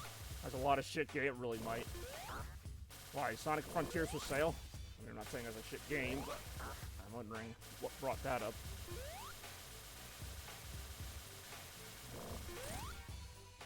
Pizza Tower, oh, that's sweet. Pizza Tower's great. I mean, I haven't actually played it. I keep saying I'm gonna play it. I have heard that's a really good game. I'd play that on Switch. That's one of those games you're not gonna really take a hit in graphics on Switch. At least you shouldn't. It's a basic 2D game. It should run fine. I mean, not basic in terms of what the game is. It's actually pretty well made, but god damn it, I really did get hit. The boss is weird because of all the angles. I get that they're going for like kind of a pseudo 3D thing, but it doesn't really read very well on this. It really is perfectly Switch. Again, without knowing much about the game, I can already agree with that. Based on like kind of the replayability of it and how you try to get longer and longer runs or whatever. Isn't it like an endless runner basically, except you try to get further and further, which I guess means there is an ending. I don't actually know how the game works. Anton Blast. I think I have Anton Blast. Well, I didn't get much replayability out of that game. It was a fun premise, but nothing about it made me want to like keep going back to it. It's like Wario Land. Yeah, I saw the gameplay, but like, are there levels or is it just like one continuous like, you know, like it just gets harder and harder as it goes, and you just try to go as far as you can? I don't know. I don't know what game I'm thinking of. Almost like a platformer roguelite. Oh, the tornado had a good run. Mirage Saloon Act 2. I do enjoy shortish levels. Yeah, might be one I try out in the near future. We'll see. Also got Astrobot coming out next week, so that's kind of been on my radar as far as current gaming. Not that, you know, Pizza Tower's not that old a game. I do enjoy bosses and stuff. Yeah, it's right up my alley. Simple 2D platformer in the style of Wario World with bosses and short levels, yeah. Sign me up for that. That's probably one I would check out, especially if it's only like 20 bucks or something. If it's like 50 bucks, I'd be like, no. No.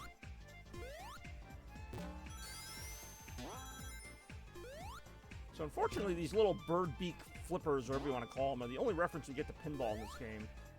And that is another weakness of this game, is that there's really no pinball levels. There's a few bumpers in this game, in the flippers I mentioned, but you know me, I love pinball and Sonic games.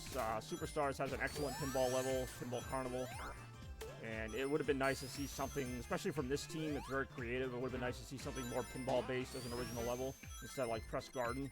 But, I mean, what they do here is fine. There's little pinball elements in this level where you can bounce around and stuff, but...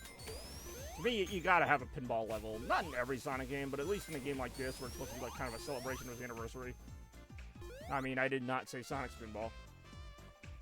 Oh, Metal Sonic boss, I just got past that. Well, back in the start of Speedway, obviously. Yeah, I can see where that would be problematic. There still are some tricky parts to go in this game, most notably the Oil Ocean boss that we're going to see momentarily. But yeah, pinball is a big thing of Sonic. It just always has been. Even before Sonic Spinball, which I say before Sonic Spinball, that was 1993, so it really wasn't that pretty early in Sonic's illustrious career. Sonic Spinball, oh boy, we woke up the toaster. You heard Sonic Spinball. Honestly, I'm surprised they never made a follow-up to Sonic Spinball. Whether it was actually called Sonic Spinball 2 or it was called something else. I thought it was a decent enough premise that they could have made another one. Maybe make it a little bit longer and different, but, like, I think it's a good idea for a game. I guess it didn't sell well. I know it wasn't, like, beloved. That's why you don't see it re-released as often as the other Sonic games on Genesis, but for what it was, I mean, it was one of my favorite games as a kid. Shoot. Okay, I got a ring. I was a big fan of this boss. Shoot, I got no rings.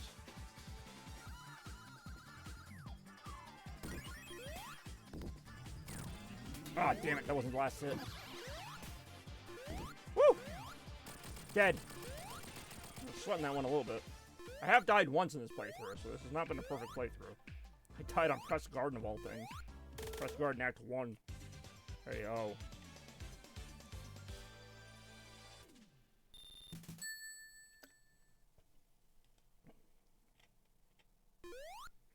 Look up Polluted Turtle switched me to Tails back in, like, level 3, and I haven't heard from him since. No, that's not true. He asked me about the stock market, I think, back in Press Garden. Now, of course, we have Oil Ocean, another level from Sonic 2, and I think this one does not get nearly enough appreciation. I really like this level. But, I mean, I don't have to complain about it now, because they remade it. They're like, alright, Bobby, shut up, we made your level. I mean, I would have preferred Mr. K's, but alright, shut up, Bobby, alright, sorry. Who was just talking to me there? I'm talking to myself, as always. I like what friggin' Beetlejuice has the... I mentioned this yesterday, but he had the little preschool show, Uncle BJ's Funhouse or whatever. Ginger the tap dancing spider's like, I'm gonna do my tap dancing routine. And then, like, he opens a trap door, and she falls down the hole, and Beetlejuice goes, now, how did that happen? It's like, I don't know why that made me laugh so much. How'd that happen? It's like, duh. You threw her down a trap door. I don't know why anybody's even still friends with Beetlejuice. He treats those two like crap. But Mr. Beetlejuice,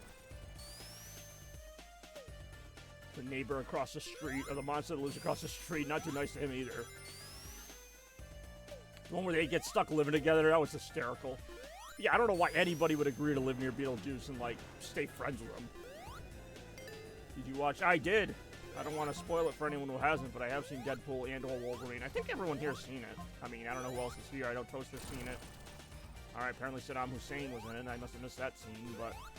I don't know if Big Mac's watched it. I've obviously watched it, and I'm guessing you've watched it if you're asking. I did enjoy it. I would say enjoy it is a good word to say. Like, it was not like a peak piece of literature or, you know, storytelling, I will say that. But did I enjoy it? Yes. It was like a thrill ride in movie form. It was, you know, a lot of action. I mean, obviously, you know, you saw it. A lot of action, a lot of comedy. Very just quick, dirty jokes, the kind of jokes you'd expect in the Deadpool movie. But yeah, nothing that's gonna, like, you know, turn the dial as far as Marvel movie quality. I mean, if anything, it gives more credence to the fact that Marvel movies are lacking depth. But I expect it to lack depth. Like, yeah, they could have fleshed out Wolverine's story more, but then I feel like that would have kind of just been too incongruent with how just ridiculous Deadpool's story was. Like, Deadpool's story made zero sense. Then again, Logan's story didn't make a lot of sense either, but, you know, so then if you had this really deep Logan story in there, people would be like, what the fuck am I watching? Because, you know, you kind of had to have those two halves match up, and I think they did a great job. Because Wolverine, I mean, I haven't seen a lot of the X-Men movies, but Wolverine generally is a more serious character. But they fixed him in a way, not fixed him, but they changed him for this movie so that he worked more with Deadpool as like a foil, you know, his partner in crime, but also they didn't get along very well. was made for a good time. It wasn't like the same stoic Wolverine. I mean, it was and it wasn't. Of course, you had Ryan Reynolds. Oh, geez, all right, just went in there for some reason. Ryan Reynolds doing his usual, just Deadpool shtick. Yeah, I can see why it wasn't for everybody. It depends on how much you like the Deadpool character. See, I went in for Deadpool. Like, it could have been Deadpool in anybody, and I would have gone in for Deadpool. I wasn't, like, going for Wolverine. I really wasn't. Like, the whole appeal of Wolverine being in the movie did nothing for me. Like, I liked him in it. I liked, you know, his old comic design, but I went for Deadpool. And I think, I don't want to speak for everybody. There might be some people who went just for Wolverine, but I think a lot of that movie's appeal was that Deadpool was going to be in it, and he was going to spoof the Marvel movies and Wolverine as a whole.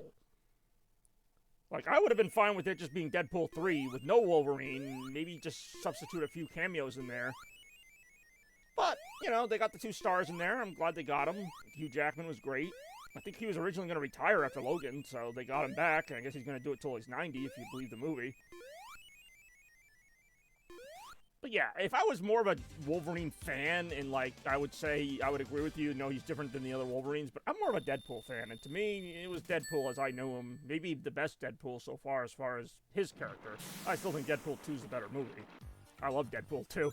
Nobody likes Deadpool 2 for some reason. Like, they love the first one, and they love this one.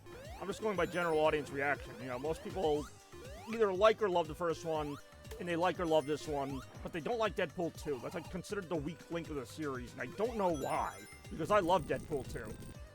I love it because it has more, well, it has more emotion in it, though. Like, even though it's Deadpool and he's doing these cheesy things, like, it has some of my favorite scenes in any Marvel movie with the Take On Me thing, you know, the significance of that song, and just the montage with him and Vanessa. Like, I don't know, it hit me differently than the first Deadpool. It is more Deadpool.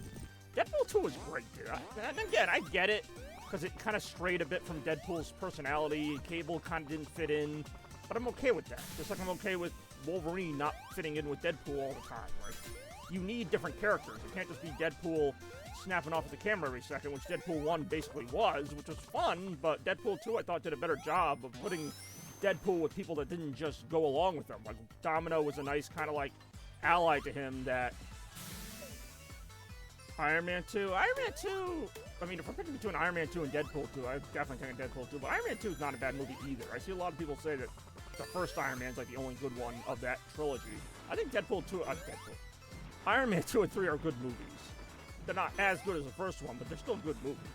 But not as good. But some people talk about them like they're trash because they're not the first one. Like, the first one was good and it wasn't unbeatable, I didn't think. Yeah, it had that great introduction and it had a pretty good ending. Other than that, I don't think it was anything to write home about. Yeah, I agree with that, basically. Alright, Hawk 2, apparently. So wait, you talking about the Hawkeye series? The Hawkeye series was actually better than I thought it was going to be, but that's also because I don't have any expectations for the character of Hawkeye. And I thought it was a decent series. Not amazing, but decent series. It made me want to watch it. It made me interested in it from episode to episode, and then after I watched it, I really didn't have any desire to watch it again, but it was an interesting story while it lasted. It did more with that character than I thought. I thought it was going to set up more, but I guess that's the only season they're making of Hawkeye, which is fine. It wasn't that great. Like, it was good, but it wasn't like, oh, I need more of that immediately. Which is basically how I feel about Hawkeye in general. Like, I've never disliked him, but I've never been like, oh, yeah, more Hawkeye, please. Like, I think in lieu of him getting his own movie, that series was a fine enough Hawkeye solo project. I didn't really need more. Just like I don't think the Black Widow movie was necessary. It was alright, but they should have just done like a Black Widow series that explored her storyline. I would have been fine with that. It might have even been better than doing a one-shot movie with her. Because again, I like her character, but I also don't feel like, oh, we need more Black Widow, please. Like, I think for the most part they handled the Avengers well with how much they each got screen time. I think some of them needed more screen time and some of them didn't. And the ones that didn't, unfortunately, got too much screen time at times. That's my only complaint. I don't know where I'm going right now, and everything is covered in fog. It's like New London in here. But New London's a little bit dirtier. I am losing rings like supersonic, but I'm not super right now.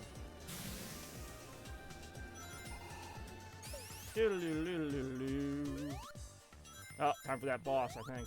Getting close.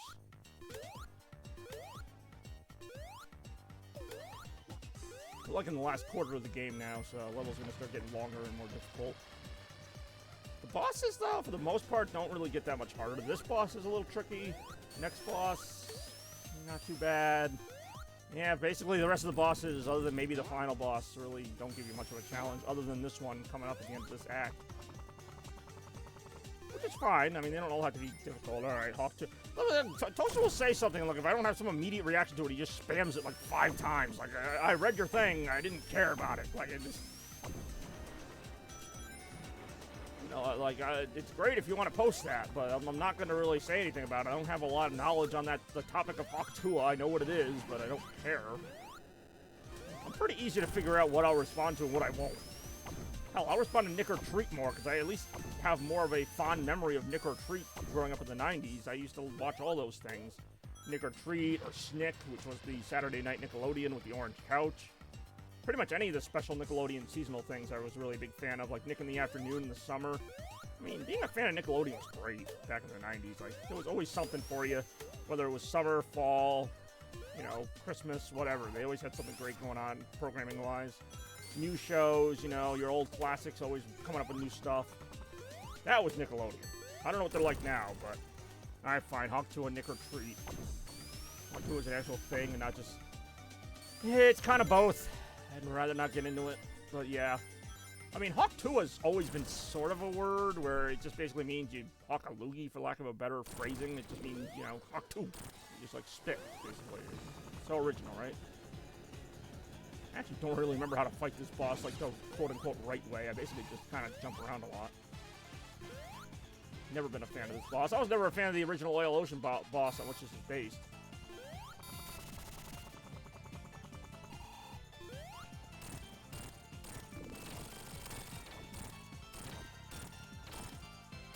Damn.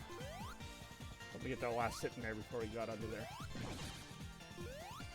You know, when I fought the Oil Ocean boss back in 1992, I always thought, you know what, this needs more elements and to be a longer and more annoying fight.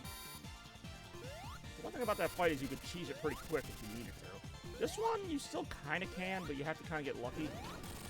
Like, alright, I beat him pretty quick there. First time I played this boss, like I said, I actually lost to it. I got a game over.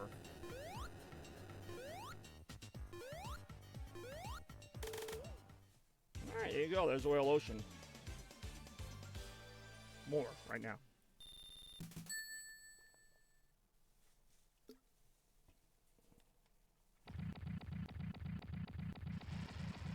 This was kind of an innovative transition. They added level transitions after this game came out because some of them just would fade to black and take it to the next level. So they decided it made more sense that a submarine would start flying and take you into a volcano. Which, it doesn't make sense, but it is kind of funny, and it's better than the level just fading to black and you just appear here. Now you know how you got here, by riding a floating submarine that can somehow survive underground lava environments. I don't get it, but it's a robotic submarine, so just go with it, I guess. You can't have people thinking that this game doesn't make sense. God forbid. But I do enjoy Lava Reef. I love the music. I love the little details they added there with, like, kind of the crackly fire. You know, it looks like you're more in a volcano now. It doesn't really change the level any, but... Didn't have to do that. They could have just replicated the old cave background to the old style. I love how what is making that spike ball roll? Like, there's just a spike ball that rolls from side to side here, even in the original version of the level that's there, and I don't know why. It's like, what's making that spike ball roll? It's not in an incline. It's perfectly flat. It should not be rolling like that. I mean, never mind how it got there. That's a whole other story. But what's making it move? There's like a magnet under the rocks that's like pushing it left and right. Alright, now I'm overthinking it. Which is a very common thing for me in any scenario, not just video. More right now. Right, so we're up to stage 10. Like I said, we're making really good time here. Like, pretty much the way it started, I thought I was going to beat this game in like an hour, and obviously that hasn't happened. But this level and the next couple are fairly lengthy. Watch out. Oh boy. Egg grill here.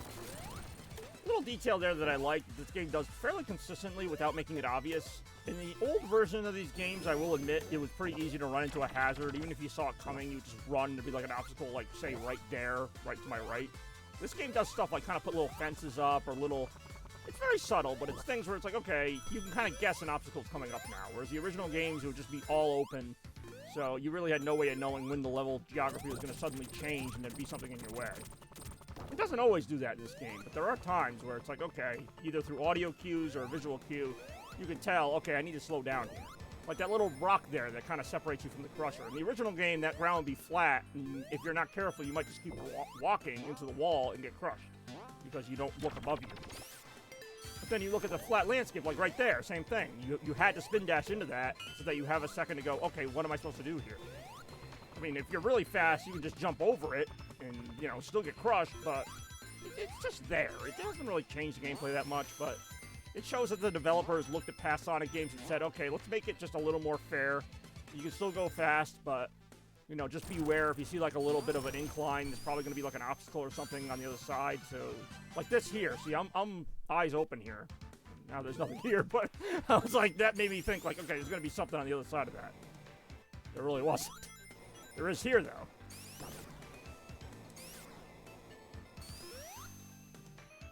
I'm not saying original Sonic games did do that too, not always, but Hawk 2, oh boy, I'm glad I wasted a message on that. I'm really glad I didn't connect my PS3, by the way, to PSN, because then all those messages would go to the PS3 as well, and I'd have 3 consoles all displaying the same messages, because as it is, they already go to PS5. Yes, and I already know about the popular Nickelodeon Halloween programming block that went by that name. Instead of Trick or Treat, of course, they rhymed it and made it Nick or Treat. Very nice. Very happy for you. More right now. It's like when, what's his name? SpongeBob has his best friend, it's a Bubble Buddy or whatever. My friend's in the bathroom. I'm very happy for you. It's just, SpongeBob was such a great show with those random comments. Like you just roll in from Stupid Town. Like, I remember SpongeBob, obviously for the main characters, but like, I remember a lot of those side character moments too. It's just like, you just roll in from Stupid Town. Alright, 2 hours is long enough! Oh, Bubble Buddy, you're finished! What? When you really look at that show, like, the residents of Bikini Bottom were generally assholes. Like, not just Squidward, like, pretty much everybody but SpongeBob. And Patrick was, like, just kind of naive. He could be a bit of an ass, too, without meaning to be. Not that SpongeBob was perfect, either. He was annoying. Let's psychoanalyze a show about deeply disturbed people in SpongeBob.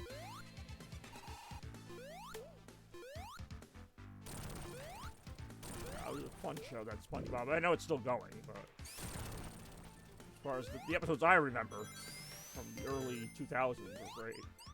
Oh, here we go, boss time. Oh, that's right, you can't hurt him yet. I thought this was an interesting dynamic. You have to wait for the lava to actually break the outer shell of the robot before you can hurt it. Or you can just cheese it and go super like I might do, depending on how this goes. Whoa! Hey, there's a spiked ball. I was gonna say, I made that way closer than it needed to be. I think it needs like one more hit before I can actually hit it without that shield stopping me. Watch out! Watch out! Oh no! Now I'm gonna have to cheese it. Now you made me really mad. Oh no! I think now it's actually gonna destroy those wood things. Or not. Oh I saw that coming too. That happens a lot. When you go super like that. Oh shoot, I missed the sign. I didn't miss it. It missed me. But yeah, this is Act 2, where Knuckles actually has a different boss here, but as Sonic and Tails and pretty much everyone else in the game, you get the same boss, which is an alright boss. And much like the Sonic 3 version of Lava Reef, Act 2 is completely different, where it's no longer like a volcano, but it's more of like this underground crystal-looking thing. Pretty cool, actually, with factory gimmicks, including the conveyor belts from Quartz Quadrant Zone, so I like the way they remix some of those elements into different levels. Not something everyone's going to notice. And there are some other Sonic CD references besides in the Sonic CD levels that I enjoy. That I'll point out if I see them. This was from the original Lava Reef, this little spike rotating thing. There are a lot of crushing hazards here. I'm not a huge fan of crushing hazards in any game, especially Sonic games. But as long as you pay attention, they're really not too offensive. Like I said, this is not a difficult game as long as you just pay attention. Like, it's not... There's some games where you can pay attention all you want, and it's just a very difficult game. This, as long as you follow the basic pattern of it, and you're not, like, reckless, you know, unless you're trying to be, like, you're trying to do speedrunning, which I understand. I don't really get into that, but... This game is about as easy or as difficult as you want to make it. Like, see, I could have just waited there and not got hit by that, but I was kind of like, screw it. I might get hit by that. I kind of knew that going in. Same thing here. You can kind of skip this part. In fact, I might try to. See, that's why you don't always try to. Like If you just wait, you'll generally be fine in this part.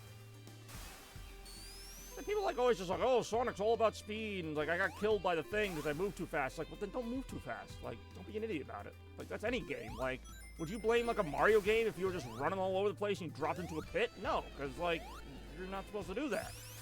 But everyone thinks in Sonic it's okay to make fun of level design like that. Like, oh, the game like hurt me or whatever because I played like an idiot. It's like, don't play like an idiot. Like, don't blame the game for that. See, so many reviews, I'm looking at you, IGN, where they're like, oh, the game threw too many obstacles at me. It's like, well, did you pay attention for the obstacles, or did you just kind of run as fast as you could and just jump off a cliff and then blame the game for it? Like, it's just like, come on, just don't be a freaking idiot. I mean, I made mistakes. I made mistakes even now. I play this game a million times. I'm still gonna mess it up. That's just part of level design, and I realize Sonic is a little different than most platformers. At times, very different, but the same principles apply. You wouldn't, you know, recklessly jump in a lot of other games. Why do it here? Yeah, you can, but you know when you do it, you're taking a risk. That's it. In any game, you can take, you know, the super shortcut and, you know, blast yourself off the level, but you're taking a risk. And if it doesn't pay off, don't blame the game for it. Just be like, hey, that was a really, that was a really dumb idea. I'm not going to blame the game for that. Gotta go fast, can't.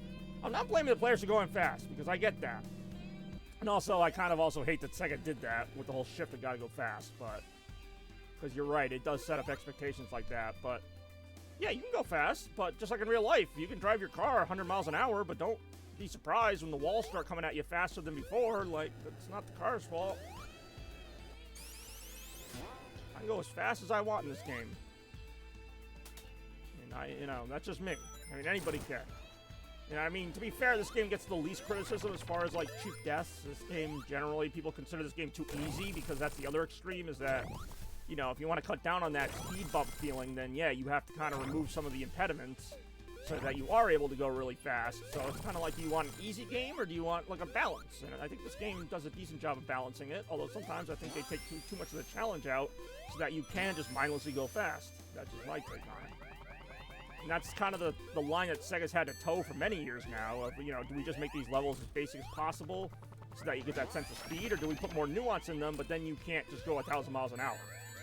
Unless your reflexes are just really good, because that's the other factor of it is, yeah, some people can do both. Some people can go through a level and just jump over the stuff at the last second, and that's kind of a thrill for them, but other people think that that's cheap. That's where you get all these different opinions on, like, oh, this game is cheap, or... Whereas other people think it's just a challenge. Is it a challenge or is it cheap? It's kind of both, I guess, depending on how you look at it. Anyway, I'm getting a lot of rants today, and I don't even know how they're starting, because nobody's really starting them. Nobody's provoking me. I just come up with these points on my own. It's because I see the same complaints about Sonic games. It just annoys me sometimes people make those complaints. And I'm not saying there's nothing to complain about, because there is stuff to complain about, but it's like, at what point is there going to be a Sonic game that's good enough for the majority of the community? And I don't know when that's going to be. It's either going to be too fast, too slow, too this, too that. And it's like, it's exhausting. I enjoy the majority of Sonic games. I said it. There's some I don't like. There's some that I really dislike. But most of them, I would give at least like a 7 out of 10 to. I'd give this like a 9 out of 10 or whatever. But like most Sonic games, I think are very good. Not all of them. But even the ones that aren't that good, it's not because I had a cheap death or whatever. It's just maybe there were glitches in it or something, but... what? Too so. Yeah, exactly. I've actually seen people complain about, like, the color of Sonic's eyes or, like, you know, his spin dash animation. Like, just really petty stuff. That, like, you know, has no bearing on the gameplay. And that's fine. You want to be like that. You know, you're a purist. Sonic should only look certain ways or whatever. Like... How many times did they change Mario's design? Not design, but like the art style for the game. Zelda, with like the cel-shaded graphics and all that. I actually forgot I really don't like this boss. This boss is kind of random.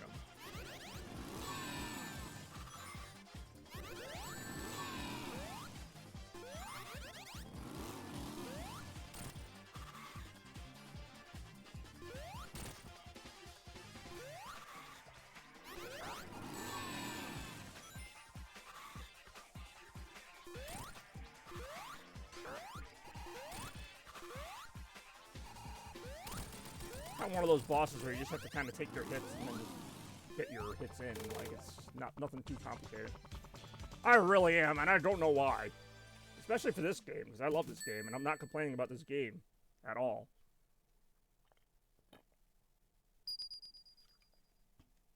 This level here actually might be honorable mention for like my second favorite level. I love this. I love this level. Which is really funny because I hate the original Metallic Madness. But one thing they did right off the bat that makes this level better is they went with the Japanese version of the song.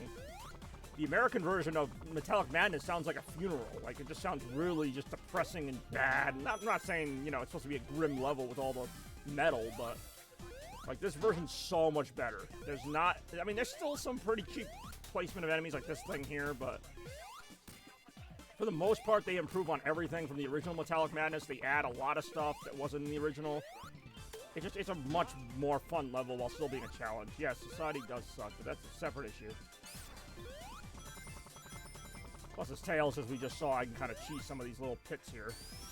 Whereas if in Sonic, if you just play as Sonic, a lot of these times you fall here, you can't get back up. So you can kind of see there's like level design in the background. Well, that's because you can use these little flipper things, if I ever find one. Kind of seesaws and go back and forth between the foreground and background. Another cool little touch that wasn't in the original.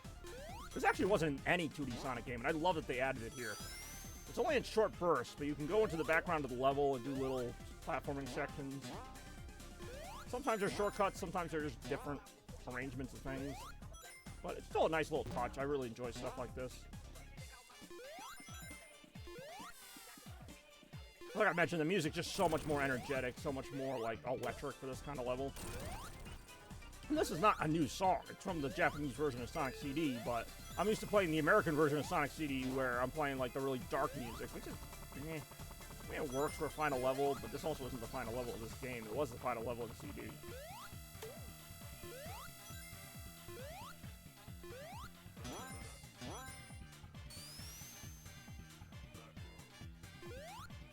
Oh, that was a risk.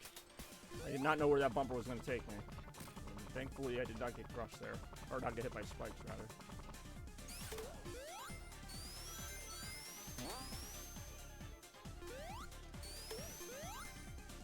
More ranting. Maybe later. We'll see. Still got a couple levels to go. Like I said, the pace of this game slows down a little bit, because it looked like, you know, I got to the first, like, 4 levels in, what, like, 20, 30 minutes, and now it's probably taking me, like, an hour to get through the last few. Well, maybe not that long, but definitely more of a, not slow down. Actually, this level's not that long compared to some other levels, but I've also played it a bazillion times, so I just kind of know where I'm going. In fact, I think we're already at the end of the act. We really are. It really is time to fight Robotnik again. This time with a reference to the Sonic 1 final boss, and yes, you can be crushed here very easily. Nope, almost did get crushed.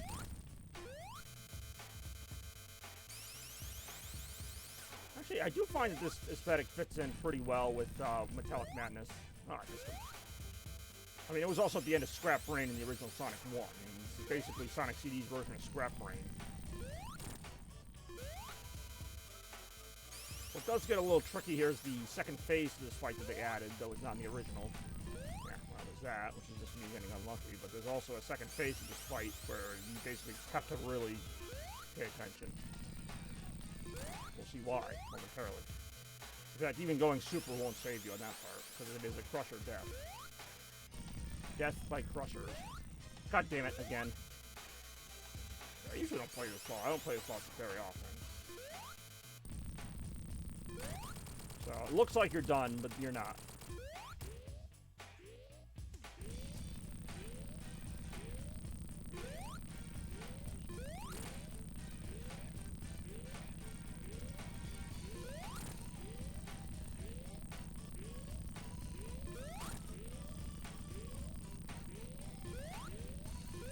Dead. Crushed by Deathers and Chicken McNuggets. Okay. Both comments were funny in their own way. I just don't know how they were. Well, I know how Big Mac's related to the action going on.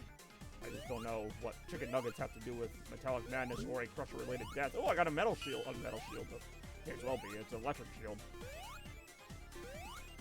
Act 2 is pretty cool, this level, although it has one of the dumbest bosses I've ever seen, but it's also kind of a cool idea. I just wish they did more with it. But we'll critique that right after this. Oh, almost got 300,000 points for the game. In fact, after this bonus total, we will have 300 points. 300,000 points for the entire game right now. I do enjoy this remix, though. They pump it up to 11 here. This background is absolutely electrifying, as Randy would say. But we can't go too fast because we do have those crushers, as you can see there. And there are a lot of them in this level throughout. We'll do what we can. Obviously getting toward the end of the game here, so it shouldn't be too surprising that there will be more crushy thingies.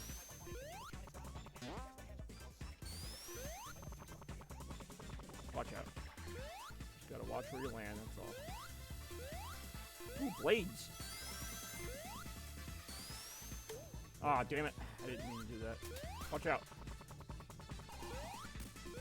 There are a lot of ways to get through this level, and either way, you're going to have to deal with some nonsense. Like, I can't think of a perfect route through this level where you're not going to see some of the, It really does.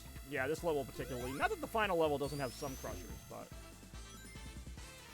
yeah, there's a lot of ways to this level, which I also think is one of the strengths of this level. It just depends on what nonsense you want to deal with. More crushers. This thing here kind of flips the level, so you go behind the level, which is kind of hard to tell, but yeah, you're behind the blinds now. Now you're in front of the blinds. You have to go through this part with blinders on. Watch out for that. Okay. What's your favorite level in Sonic Mania, Toaster? Or I would ask you, Big Mac, but you only played like 2 levels. I'd say for favorite remix level, it might be this one. Yeah, I'm actually going to say it's this one for remix level. My favorite level in the whole game is Studiopolis, which is also my favorite original level. Although the level we're going to see after this, the final level, is pretty damn awesome as well. Yeah, a lot of crushers here. Just got to watch what you're doing, that's all. Thankfully, you have the shrink ray, so it's a little easier to navigate. Yeah, Studiopolis is pretty damn great. First time I saw that level, even before I finished the game, I'm like, it's going to be really hard to beat that level, and they didn't. But, I mean, this level's pretty great. Flying Battery's pretty great. I mean, they're all pretty great. City Escape, yeah, that's a very SA2 answer. Like, I've always said City Escape's like the modern Green Hill, like, it's the modern classic. Whereas everybody, you know, associates Green Hills with, you know, classic Sonic. People associate modern Sonic with City Escape, like that was like the first modern Sonic level. Although technically Emerald Coast was the first modern Sonic level, if we're going by Sonic Adventure, but I will agree that City Escape is an all-time great level. I don't know if it's my favorite, but it definitely is, from that game, one of the best Sonic levels. And a game that really had a lot of great Sonic levels. I really like Pyramid Cave and, what's the other one? Pyramid Cave, Crazy Gadget. Really, all the Sonic levels are pretty good, but yeah, City Escape's a great one. Yeah, you got Muhammad Adventure 2. I don't remember Muhammad Adventure 1, but that's how it goes sometimes. I'm a little bit out of the loop. Whew, that was lucky I didn't get hit by that. Whee! Metal Heart. That was the other one. I was like, there's another one that people always like, and yeah, that's the one.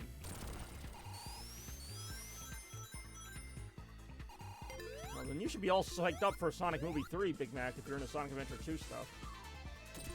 We'll see how much it sticks to the game when it comes out this December. Apparently it comes out in Germany after it comes out in America. It comes out December 25th, which is Christmas, of course. Whereas here in the States, it comes out December 20th, which ironically enough is my birthday. I got a Sonic movie on my birthday. Go figure. And it has Shadow the Hedgehog in it.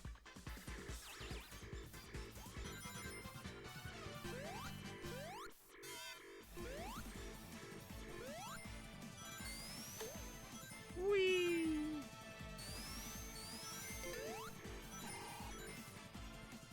Ah, never mind then. When you do see it, which will be apparently a long time from here.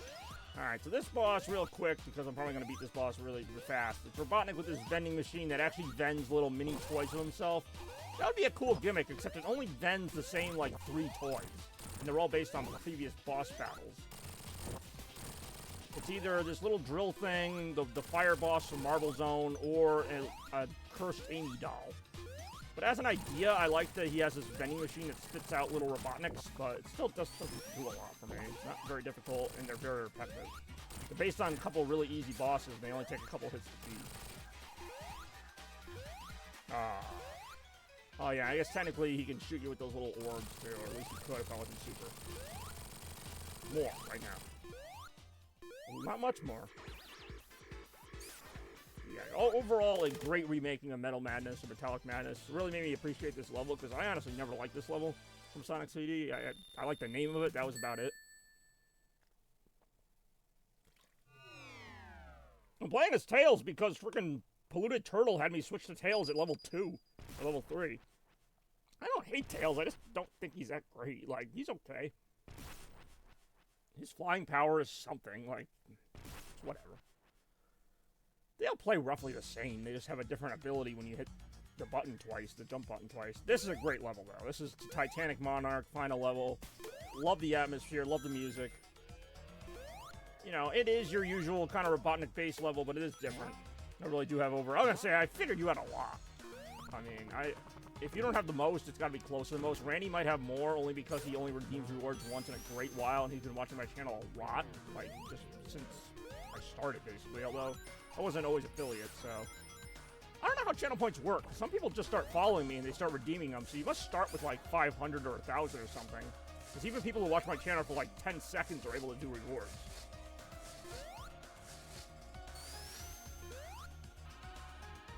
And I also don't know at what rate you earn them, if it's like 1,000 every hour or whatever it is. I don't know.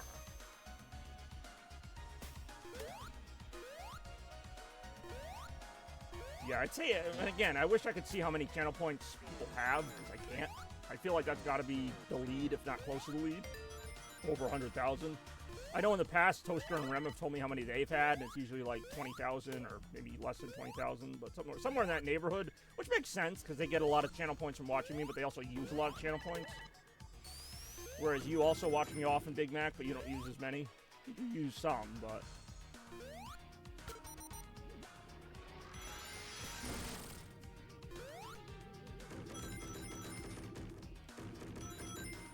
Actually a unique final stage in that it has its challenges, but it's one of the few final stages where you actually go pretty fast, as you can see here. Like, usually the last levels, they try to make it more boxed in, so you don't really get the sense of speed. This level, other than like these parts here, you generally go very fast in this level. Act 2 is a different story, but Act 1 is pretty fast for a final level. Or part of a final level. A lot of like ramps and loops and stuff, which is great. I mean, there's nothing wrong with that. And I'm just used to the Sonic final levels where there's like crushers and really small rooms or whatever.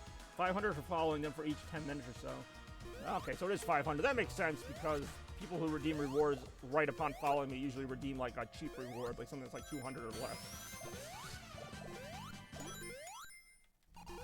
I actually like never redeem rewards. Like when I watch other streamers, like I'm like, oh, I got like a few thousand channel points. I look at their rewards thing and I'm just like, I know as a streamer, like, how I feel about this, so I'm not gonna distract this person unless it's something really just unique. Oh, that was a mistake. That's one thing about Tails. If you make a mistake, you can just kind of fix it really quick. Saying for a raid gains you points? Nice. I have had a few raids, not a lot, but a few in the last month or so. Ricefall, I know, raided me recently. Somebody else did, I can't remember who. Oh, this part's tricky.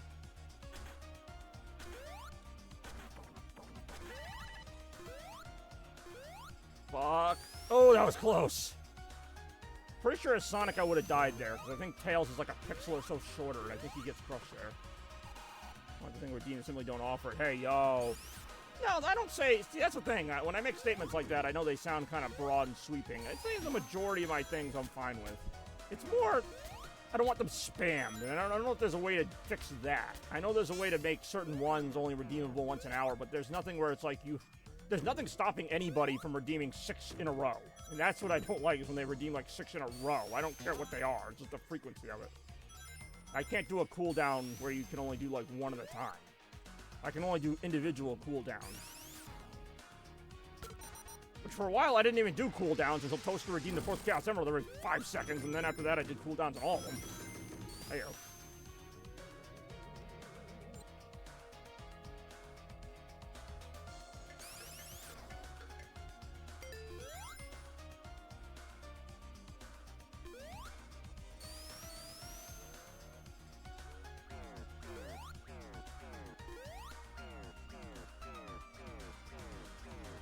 I know who gets mad if ever do anything credit for no cooldowns are longer than 2 minutes. You can by mushing some of the rewards in the same redeem. There you go. It's not a matter of getting mad. I don't. It's hard to explain, really. It's more a combination of like right now I'm not too upset because my computer has been running pretty well lately, and I got the capture card thing straightened out. But there was a while there where I'm like, my streams are kind of like running like shit right now, and I got people redeeming like 7 clips in a row, and I'm like, this is just not gonna end well. We all know it's not gonna end well, but we're still doing it. Like, I'm just like, all right, well, if it's worth it to you guys to crash the stream, I will play all these clips. I really don't care. I don't like when it gets to the point where it feels like the rewards are more important than the stream. Like, the stream should still be the top thing, and I feel like sometimes it becomes like, oh, why isn't there, like, the shark reward? It's like, well, why are we caring about that much? Hey, oh. It'd be like if I went over your house and I'm like, why don't you have, like, toaster pastries? Like, well, that's not really the reason I'd go over somebody's house. No, they are a part of it, I get that. That's why I still have them.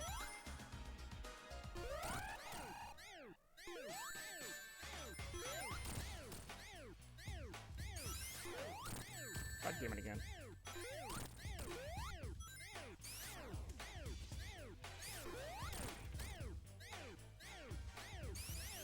You really are home. You've been sick for like a week, dude. Starting to make me worry now. Like, you said you were sick like probably last Sunday or so. I think you still went to work for a couple days. Oh, that's part of it. Whoa, an enemy.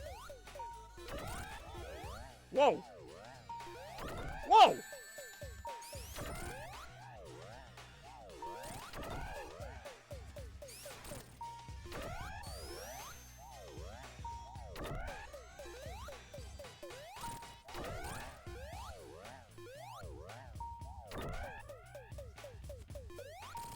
Dead. You go to your supermarket and buy bread every time. They don't have bread.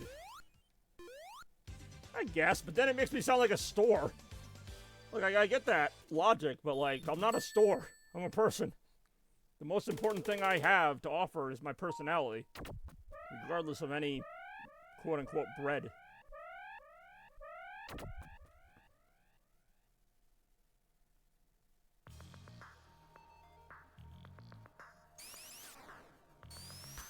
More, right now.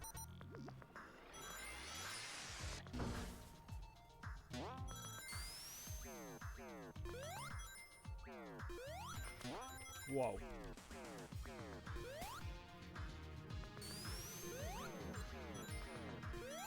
I just realized we're on the last level. Like, we're on the last part of the last level. It's about what I predicted, actually, like, about 2 hours ago. Well, this is a pretty lengthy level.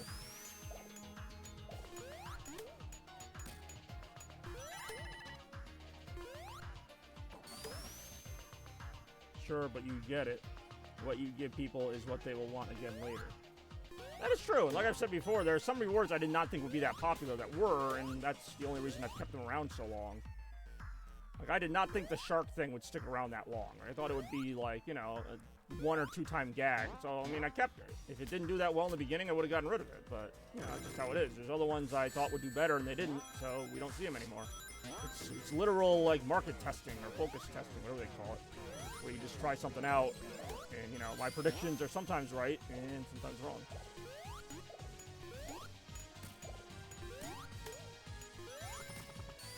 Oof, that was close. Watch out.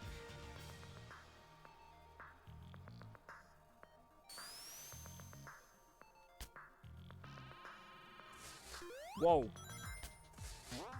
Whoa. Whoa.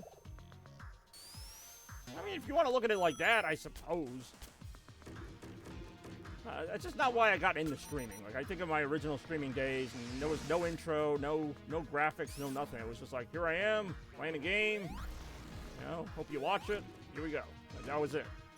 That's still it for the most part. It's like, the more bloated it gets, the more I start to kind of, like, lose focus on why I started doing this.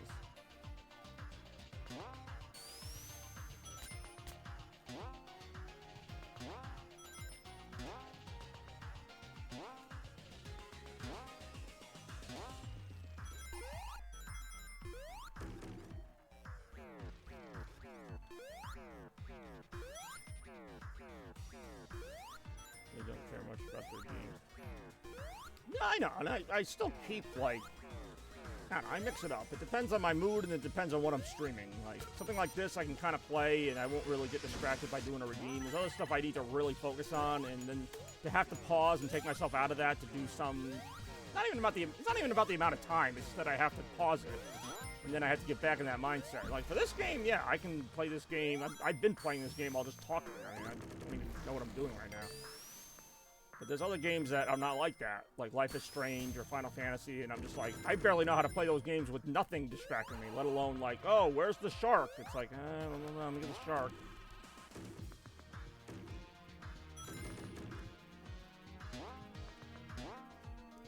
Stream, I don't do it. Yeah, I like streaming, obviously, and I feel like if I didn't do this, I don't know what I would do. Like, if I find a replacement thing, then maybe, but like, that's the other reason I only stream for a couple hours of stream usually, because I really can't do more than that. But for those couple hours, I do enjoy it. And it comes to, you know, comes out to what, like 12 hours a week or so that I stream if you put it all together. That's not really that big a chunk of time in the grand scheme of things, you know. When you work like 40 hours a week, 12 hours is like maybe a third of that or so that I'm streaming. So, I mean, it's a pretty good balance, you know. Doing stuff outside of streaming, doing stuff at work, coming home, playing like an hour and a half, 2 hours of a game. But not just playing it, you know, getting to see people and have a good time. That to me is what I do. The majority of my streams, you know, unless it's like a retro stream, Retromania, I put a little more time into that, obviously, but that's kind of an expected thing. That's something I plan for and do. And make it fun. But your average stream, you know, even this one I'm putting a little more thought into because this is a Supersonic Saturday. It's also my last stream of August, which I guess isn't really that big of an occasion, but this might be a little tricky, especially as Super. Whoa! Whoa, whoa! Uh-oh. Ah, should I set this whole part again?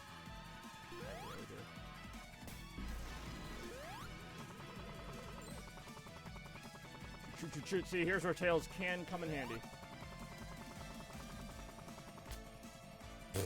Sometimes you can just get stuck there.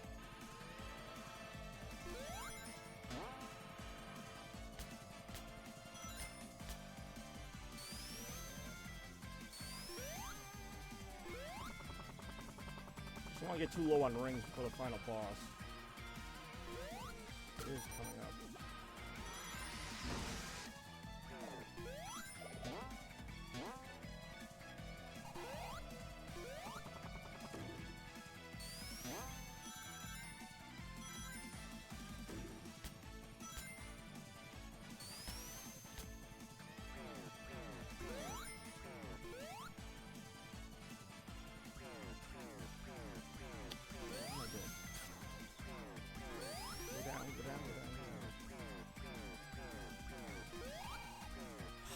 Like this gimmick in Superstars is similar, but the control's different. I played more Superstars recently.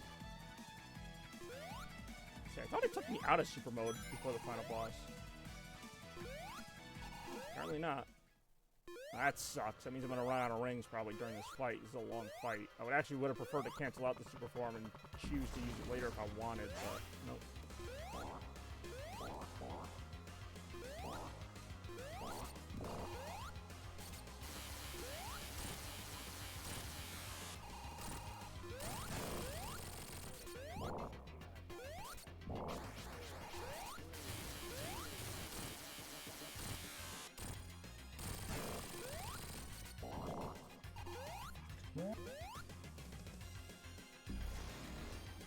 Yeah, I can understand not wanting to stream something like that. That would be like if I stream my process of making Christmas logos or different things, which I have considered doing, but then it's like, a lot of that is just me thinking or me doing one thing in like half an hour. Like, I don't think people would want to really watch that, and I don't think I'd want to be having to like constantly monitor that and like, you know, if it's fun to me and it'd probably be interesting for people to watch, but it would kind of take away some of that enjoyment of the creation process if I had to like constantly look at things and be like, oh, that's that. Got him! With 3 rings to go. Hey, yo! Yeah, no, I get it. Like, I'm the same way with videos and things like that, so yeah. I mean, I'm the same way with, like, well, for me, it's a little different, but I take some streaming things seriously, too, but yeah. Trying to combine those two things would be a little ridiculous. I love how this game has the same, not generic, but the same kind of ending where you're just running out of Robotnik space as a wall of fire chases you. Like, that's been done, like, in at least 3 different Sonic games. And then you get this kind of cutscene that's okay. Like, I like the animation, but it's not the best. Especially when you look at the opening cutscene of this game. Like, it just seems very good. Like, it's nothing amazing. You know, Robotnik's thing blows up, and that's the end of the game. Like, Sonic, Tails, and Knuckles have no real movement or expression there. Tails does a little victory pose, and that's it. And that's Sonic Mania. So, I mean, at least as Tails. It's basically the same game as everybody. The only difference is as Sonic, you get a different final level where you're super, but... And I mean, we'll leave it on for the credits before I sign out, but this is one of my favorite Sonic games. It actually is my second favorite Sonic game of all time. The hype before this game came out for me was real. I don't really get super excited about modern games these days. Like, I'm a little excited about Shadow Generations. I'm not even losing sleep over that, but I think it's going to be a pretty solid game. I'm basically counting Shadow Generations as a new game, even though it's a tack on to Sonic Generations, which I don't know how much they're even doing with Sonic Generations, but as far as updating it, which I don't think I do much, but Shadow Generations, at first I'm like, okay, it's going to add a couple of Shadow levels, but it looks like it's going to be a fairly decent-sized campaign. What I find funny is they're adding levels from Sonic Frontiers that just came out a couple years ago. Shadow wasn't even in Sonic Frontiers, so I don't know why he's going to be there, but whatever. What else is funny about that is that the level from Sonic Frontiers they feature, which is called Chaos Island, looks better than it looks in Frontiers that came out a couple years ago. Now, I get it, they've had a little time to kind of smooth it out, but, like, why wouldn't they just done that in Sonic Frontiers? I don't know. But Chaos Island looks really cool in the Shadow footage that they've shown, which hasn't been a lot, but it's been some. It's still weird to me to see that level. It's like an oldie. I'm like, I just played that level the other day. Like, it's a pretty new level still. I am glad they went with that one and not Kronos Island, which is the generic grassy first level of Sonic Frontiers, or first open zone, whatever you want to call it. But yeah, staying on topic with this game, this was Sonic Mania, put out by Christian Whitehead, Simon Tomley, a lot of great people who worked on this game, and I still think it's an absolute shame to this day that they didn't bring this team back. Now, this team would go on to make Penny's Big Breakaway, which is a 3D platformer that I have yet to finish. I do want to finish that sometime on the channel, and maybe that's something I do in September. I'm going to try to get more platformers on the channel for September. As I mentioned, we got Astrobot coming out first week of the month, so right there, that's a huge one. But even other 2D platformers that are maybe more recent, although Astrobot's 3D, but... And I think Penny's Big Breakaway would fit into that mold, although I don't have much to go in that game. I mean, alright. You prefer somebody based on a pimple, apparently. Well, I guess whiteheads and blackheads are both kinds of pimples. We're fine, Christopher Pimple. I like how you even changed his name from Christian to... Yeah, I was gonna say, I prefer no blackheads. I don't want to go back to those high school days. There you go. You know, I've had a great August with all you guys and girls watching my streams. We didn't see Rem today. Lena Rem. We saw Becca's on for like 10 seconds maybe. I know she's watching the Bash in Berlin, which is a WWE event in Germany today. But yeah, no Lena Rem. That was a big omission. Other than that, we saw Polluted Turtle. We saw Scarecrow. No B, which ends her streak of quite a few streams. I know Shads and Zero have been busy. Toaster's been here the whole time. She's been at work all day. Well, there you go. Yeah, I know she's been pretty busy, Rem, with her 2 jobs. Give her a lot of credit for doing that, because God knows I've done it. 2 jobs, 3 jobs, and school sometimes. Quality assurance. Yeah, this is a bigger quality assurance team than Sonic games usually have. But yeah, in all seriousness, it's been a great month of August, streaming with all you people, lovely people out there, wherever you come from. America, Germany, Scotland, UK, Slovakia. Which I know they're not here right now, but a lot of great people all over. Darksage was here earlier in the stream. We talked Red Sox. We talked stock market. We talked Sonic game quality. We talked Sonic reviews. Everything, really. So it's been a great run. I feel like I streamed probably about the same amount in August, maybe a little more or less. So every month's been pretty consistent. I generally stream about 50 hours a month, which is a lot. I'm not going to lie. That's about, like I said, 12 hours a week. And I might not be able to stream like every day, like always. Like, there's going to be, work's going to start getting busy in September and October. And then it might slow down a little bit in November, but it is what it is. While I have the time, I'll, make the time and see what else happens. I know, not the most exciting statement here, but that's how I do it. I try to please the people, but most importantly, I try to do it for me. Hard to believe I've been doing this for like 5 years now, almost. Actually, yeah, just about. It was like September 2019. I did like 1 or 2 streams, and then I didn't stream again for like maybe a couple months. Matt, can you even imagine that now? Can you imagine me going like more than a week without streaming? Like, I used to go like maybe a week or 2 weeks without doing a single stream, and then I would do like 1 stream, and then not do it again for like a month. Like, that was, because I didn't know people even liked it. That's when I was playing like Final Fantasy VII with the quest for Wayne St. Pierre, and I played it like once, and then I took a long break, then I played it again, and so on. I don't know what got into my head to start doing this more often, let alone every day almost, but I don't know. I'd say around 2021. Like, 2020 I streamed, but 2021 is when I started to get more consistent with it. And since 2022, it's just been, I won't say non-stop, but pretty much. Hey, that guy's got my name, Bobby. Knuckles and Knuckles? I mean, I'm not gonna...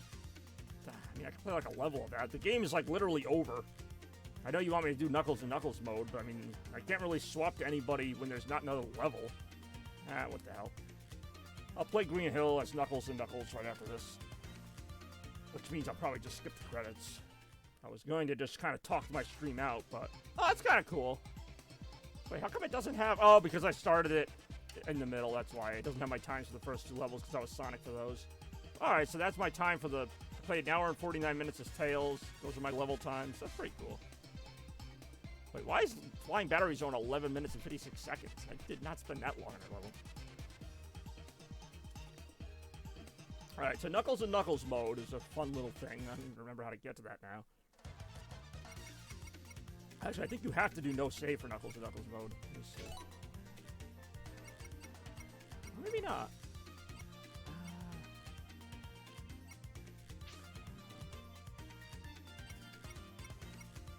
I don't think you actually have to do no save, but I will. I'm only gonna do 1 level of this. Literally. I really shouldn't even be doing this, but he technically redeemed it at the very end of the stream. Like when it was already over. It's over! But yeah, we'll do Green Hill as Knuckles and Knuckles. This is literally a mode that adds Knuckles as your backup character. So if you play as Knuckles, yes, you guessed it, you're 2 Knuckles together. Which actually, if you beat the game as this, it's actually pretty hilarious. You just get a different ending, but it's basically just Knuckles and Knuckles looking at each other like, what the hell did we just do? I do forget, he does have a different opening than Green Hill Zone, too. He starts like in the underground part. Might be a secret ring over here. There really is. I don't know what the point of this is. It's a no save, but I'll do a special stage real quick. Gotta give the people what they didn't pay for, after all. And I do like these special stages. It's been a while since I've done this first one because I usually have all the emeralds.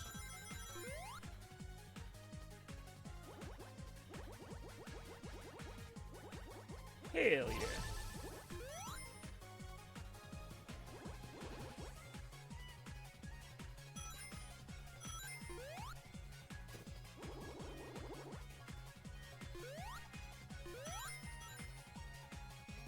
I thought these were a pretty good take on the old, like, Sonic CD Chase the UFO thing, which I actually thought this was much better.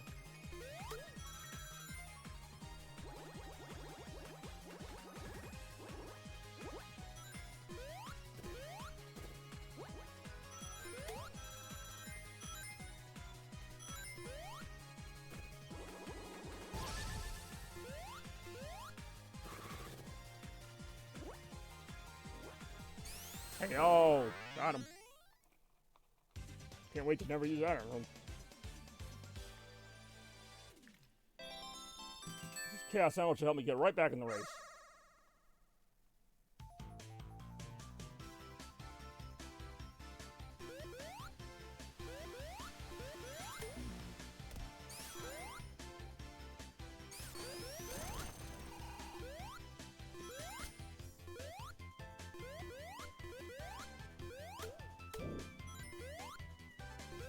That's right. You really didn't make it right at the very end of the stream. What's going on? Which, by the way, I shouldn't even be playing this long, but I thank Toaster for redeeming a reward that really only applied to during the game. Hey, oh.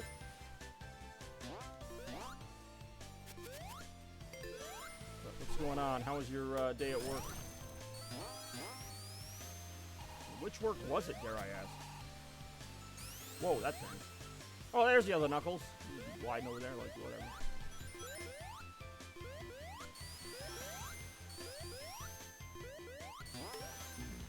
So, while you end, so, I mean, it really is very soon. It really is only 2 hours and 11 minutes.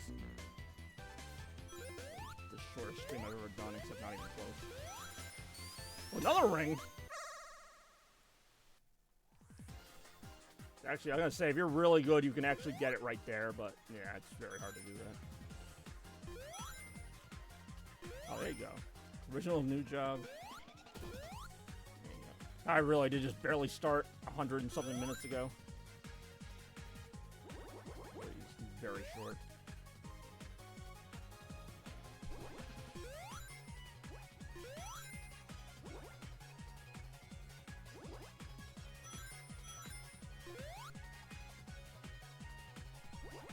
Ooh, fish. This fish should get me right back in the race.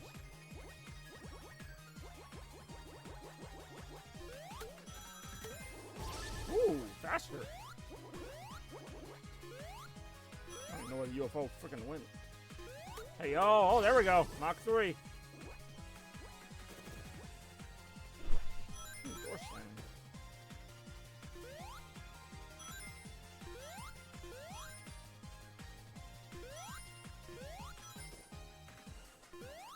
God damn it. Now I'm going too fast. Sometimes if these levels go on too long, it gets harder to get the emerald than if you just get it toward the beginning. Hey, oh, nice homing attack. Technically, Knuckles can't do the homing attack. Unless you're playing Sonic Heroes, and then for some reason, like, everybody can. But a real Saga Saturn. That's kind of what this game was supposed to be. It was supposed to be like a real Saga Saturn game. With some of its, like, higher-end abilities that didn't exist on Genesis. But, yeah, I mean, obviously the infamous Sonic Extreme got canceled. This would have been a 3D one. You got Knuckles and Knuckles versus this thing.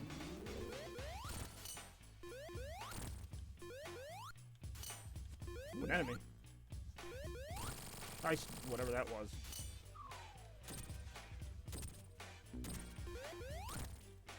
Oh boy.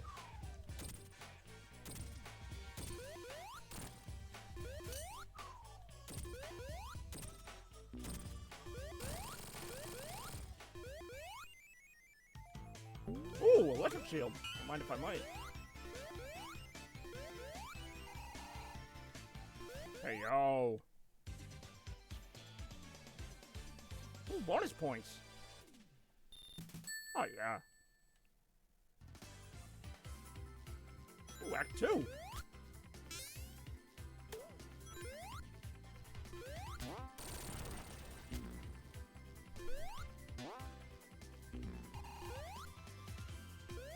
that's not getting the extra life, that is. Oh, yeah.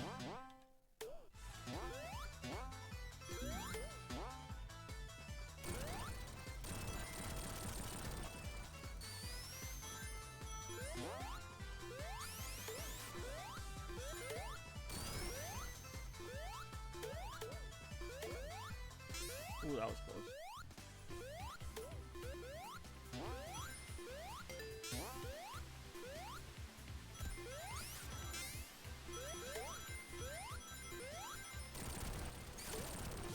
Ooh, running. Whee! Whoa, whoa, no! Just fall off that.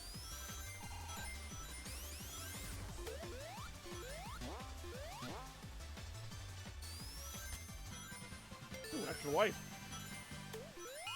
Ooh, electric shield.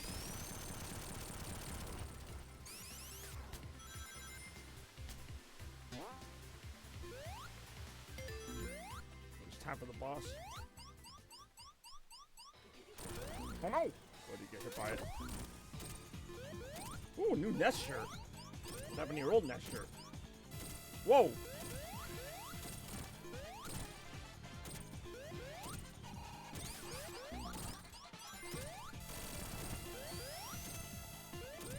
Got him. Oh no! Oh no, again! Oh, he's dead, alright.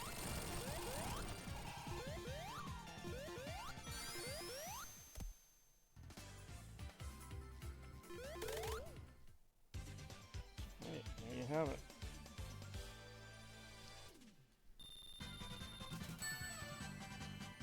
There you go.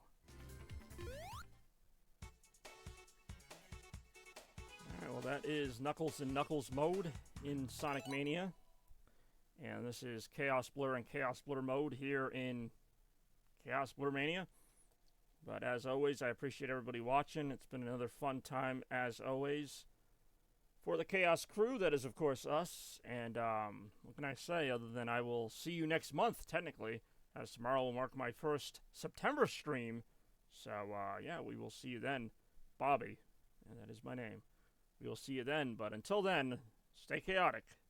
Blur out.